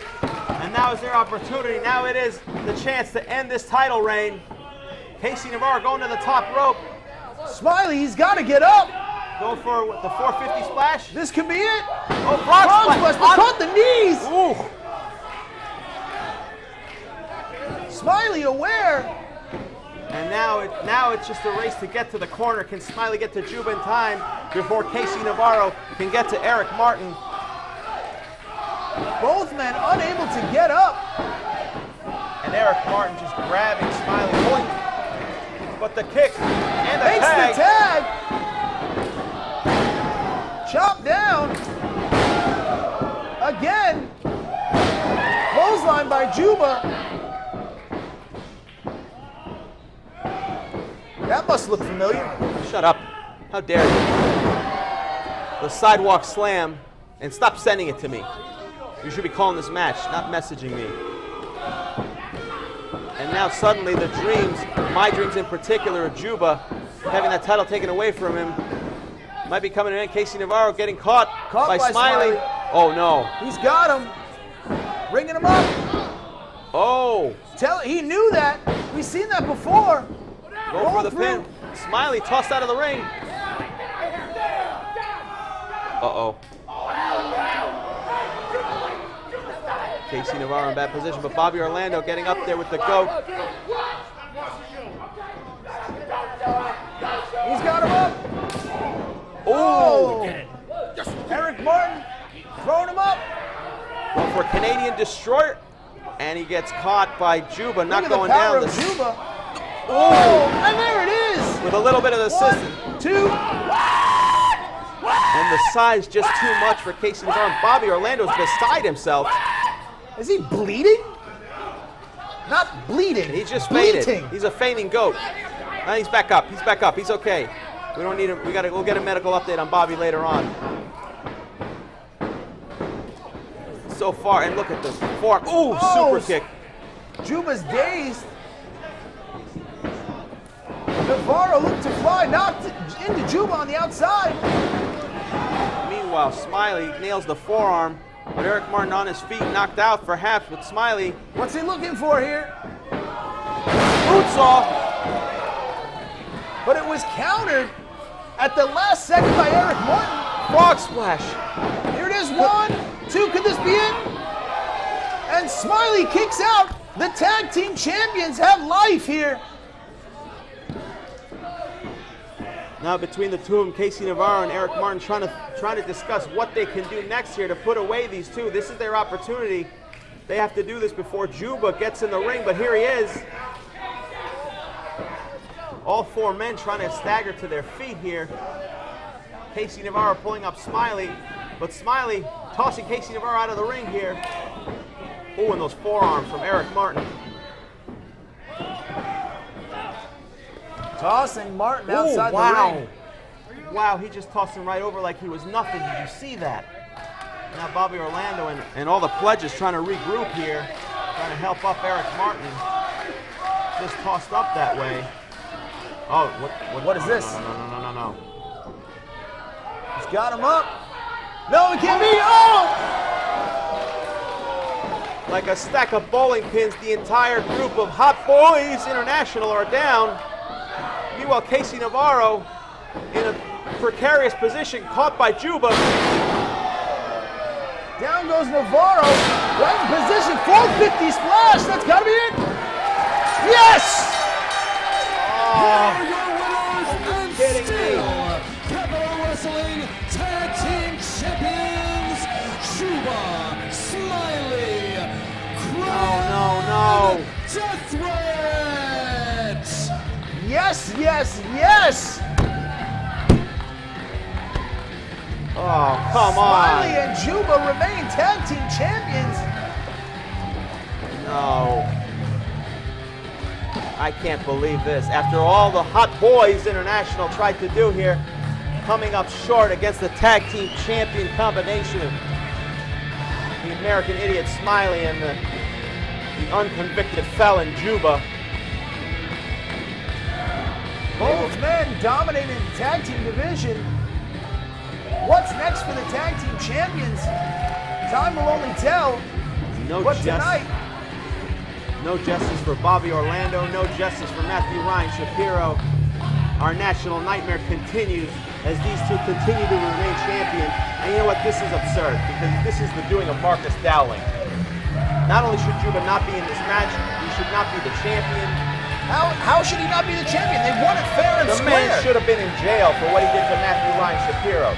If it wasn't for the help of the wonderful people here at Be Terrific who helped during that telethon, the man is a monster. He's a public servant. The man is a criminal. He should be serving publicly in jail. Is what he. Never mind. Hey, how you doing? Oh, this is my friend. Louis J. Gomez is here. He's Louis, pointing at you. No, Louis Harry, J. pay Gomez. attention. Hey, Louis. That's my buddy, Louis J. Gomez from Gas Digital. And Juba gesturing towards him. I don't know what you're talking about. I got this brick right here for you if you don't shut up. Okay, yeah. Shut up, Steven. I don't care who's back there. I don't care. I know the most dangerous move in professional wrestling that was taught to me by the Snake Man himself, Jake the Snake Roberts. Trust me, I know the DDT, and I will put anybody back there down with it. Good looking. Hank Flanders, one of the Hot Boy pledges, hoping maybe to make a name for himself, seizing this opportunity, issuing an open challenge to anyone in the back, and who will be answering it? It could be any number of the competitors in the back. Oh no. No. Wait a minute, who's that? That's DeJuan O'Neill. Yet to debut here in Capitol. I heard rumors that there was some discussion of him possibly coming in, possibly signing a contract, but I didn't know he was here tonight. But this might not be the challenge that Hank Flanders had expected. Looks like his pledge week might come to an end abruptly here. Look at the massive physique on DeJuan O'Neill. Good looking Hank Flanders. He's gonna have quite a tall tail. Is this gonna happen here? This might turn into a busted open challenge if he's not careful. I mean, a man, not only a power lifter, but an experienced striker, a background in judo. And now you can see the demeanor changing a little bit on Hank Flanders. Left here by himself as the rest of the Hot Boys are in the background attending with the medics after that matchup. But he wanted it, he's gonna get it. But again, Hank Flanders, you know, he was taught the DDT by Jake Roberts himself. That move can come out of nowhere. It's taken down bigger men. I don't care if a punch was taught to him by Superman. It's gonna take a miracle here.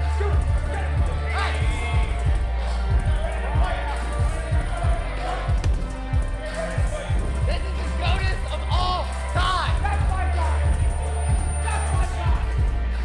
in a bit of initial shock. Well, Hank Flanders showing him, hey, he's not the only supreme athlete in the ring. Bobby Orlando back. Look, ribs hurting from the push-ups, trying to match strength. Bobby Orlando with Bobby Jr. And he's already, wrapped the hooks up. He's got it. Could he go for it? The DDT could come from out of nowhere. This match could be over shorter than we thought. Oh! Well, if there's one counter, the DDT, that's it. That's the one. Oh! Oh! The impact, like a freight train. Gets him up. Sit out powerbomb. That's it. You can count to 1,000,000. Go home. I don't think you can hit the DDT from there. Give it up, everyone, for Dwan O'Neal. Can't hit the DDT from 6 feet under, and that's where Dwan O'Neal just placed. Good-looking Hank Flanders. Looks like Hot Boy Pledge Week continues for Hank Flanders. We'll have to issue another challenge at another time, but impressive debut of Dwan O'Neal. And we see Hot Boys International will have to live for another day, but how impressive is Dwan O'Neal? When we return, more Capital Wrestling action here at Colossal Confrontation. Okay.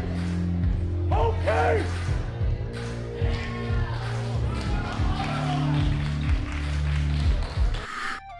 Want more Capital Wrestling content? Then look no further than our Instagram. Follow @Capital Wrestling today and see every moment the Capital has to offer, as well as match announcements, merchandise deals, and more.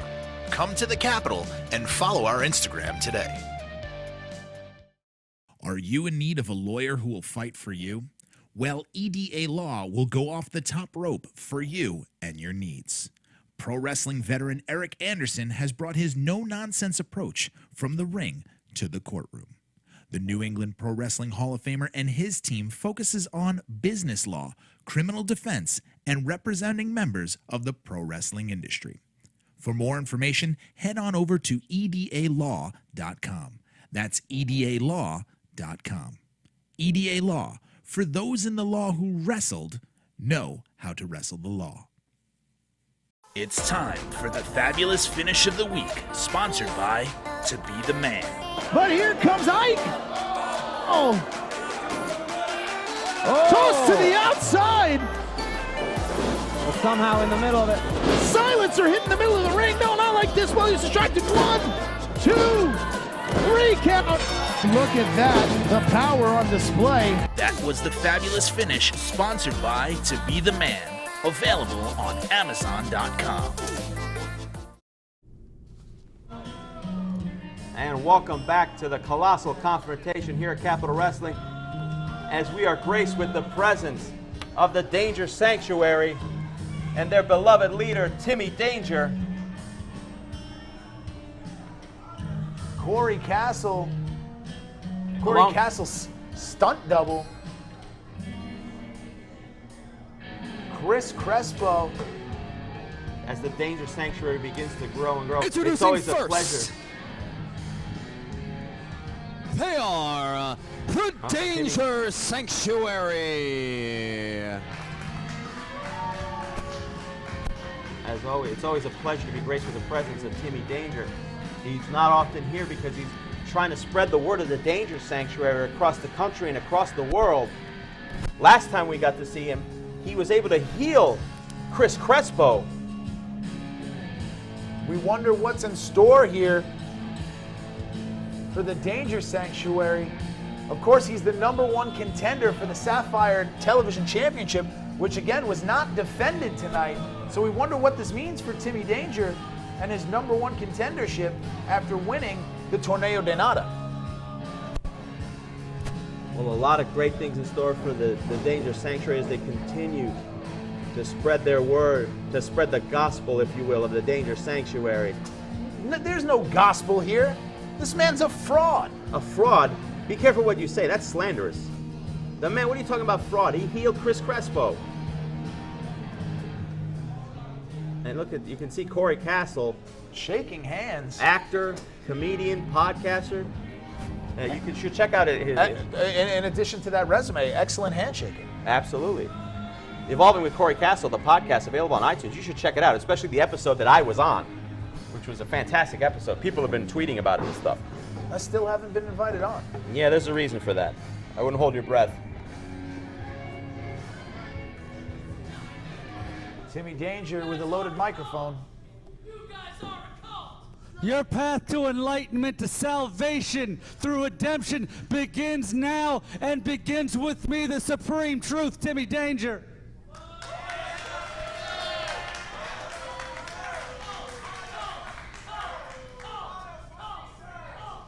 The last time I was in Capitol Wrestling, two monumental things occurred. The first, I became the #1 contender to the Sapphire television title. The #1 contender. It is only a matter of time before you see that title around my waist, and what I've done for myself, just imagine what I can do for you. Just like I've done for these men in the ring. And that brings it to my second point. The last time I was here, I healed this young man. He had his neck brace on, but through my healing wisdom, through my healing grace, this young man did not need a neck brace anymore through my wisdom. Hallelujah. Hallelujah. What a miracle. Look at him. He doesn't have a neck brace. Look, he's healed. He just took off the neck brace. I haven't seen any medical films or anything. But I understand there's more people who need healing. There's more people who need redemption. More people need salvation through my great touch, through my great wisdom. I can bring you to new levels, and I know there's people here, and they got their own problems. There's people here, and maybe they need a promotion at their job. Why are you looking at me? Maybe they need a new car. Maybe they need something, and I can help you get that enlightenment, get you to the next level. How lucky are these fans here in Jersey City? And I understand there's people here today, and I believe they're in the crowd right now, and they need some guidance, some help, and some wisdom through the healing power of the supreme truth, Timmy Danger. Oh, not this again. And now they're going to be healed. They came for a wrestling show. Now they're getting a healing. Young man. This is a mockery. I understand you got an issue. I understand Look at that we have limp. never met before, and I have never seen you before. You've never seen me before. Wait a minute. You were just a young man from this town. And I understand that you have a brutal leg injury. It's okay. It's all right, young man. Because I can't see in the dark that there. is all in your head. That's all in your head. You're better than this, and you don't need that. Straighten up and walk straight, young man. Through me, you can get the power of the sanctuary. Can you believe that? Hallelujah. It's a miracle. Hallelujah. Who would have thought? That is Ian. Hallelujah. I can't tell if that's Ian or not. He's moving too fast. There's more need redemption. There's My this friend gentleman over here, right here. He's bald. Stop gesturing But at he me. looks just beyond repair, and I'm sorry, but there's just no hope. Some people you can't help, Steven. Maybe you can buy him a new shirt, but that's about it. And here we go. Young man. Young man. Now, I've never met you before in my life. I've never seen you before. And obviously, you've never seen me. But I understand. I understand that you have a vision problem, from what I can tell. Like I said, I've never met you before. You've never met me. But I can tell that you have that problem. But I think that's all in your head, and you don't need those glasses. You can see. It's just all in your head. And through the power of the sanctuary, through Timmy Danger, you can see. Take those glasses off, young man.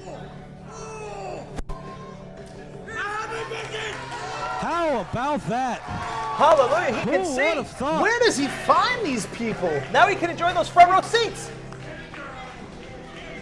It's a miracle.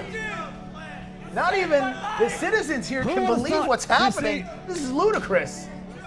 Nor the people here at Gas Digital. My guests from Gas Digital, Louis J. Gomez, Zach Amico from the Real Ass Podcast. Right.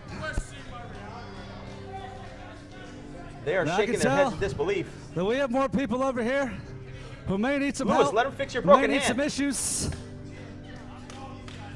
Maybe this young lady, she could use my healing power. But lady, that starts with you. There's only so much I can do. A lot of help's gonna have to start with you. I'm sorry.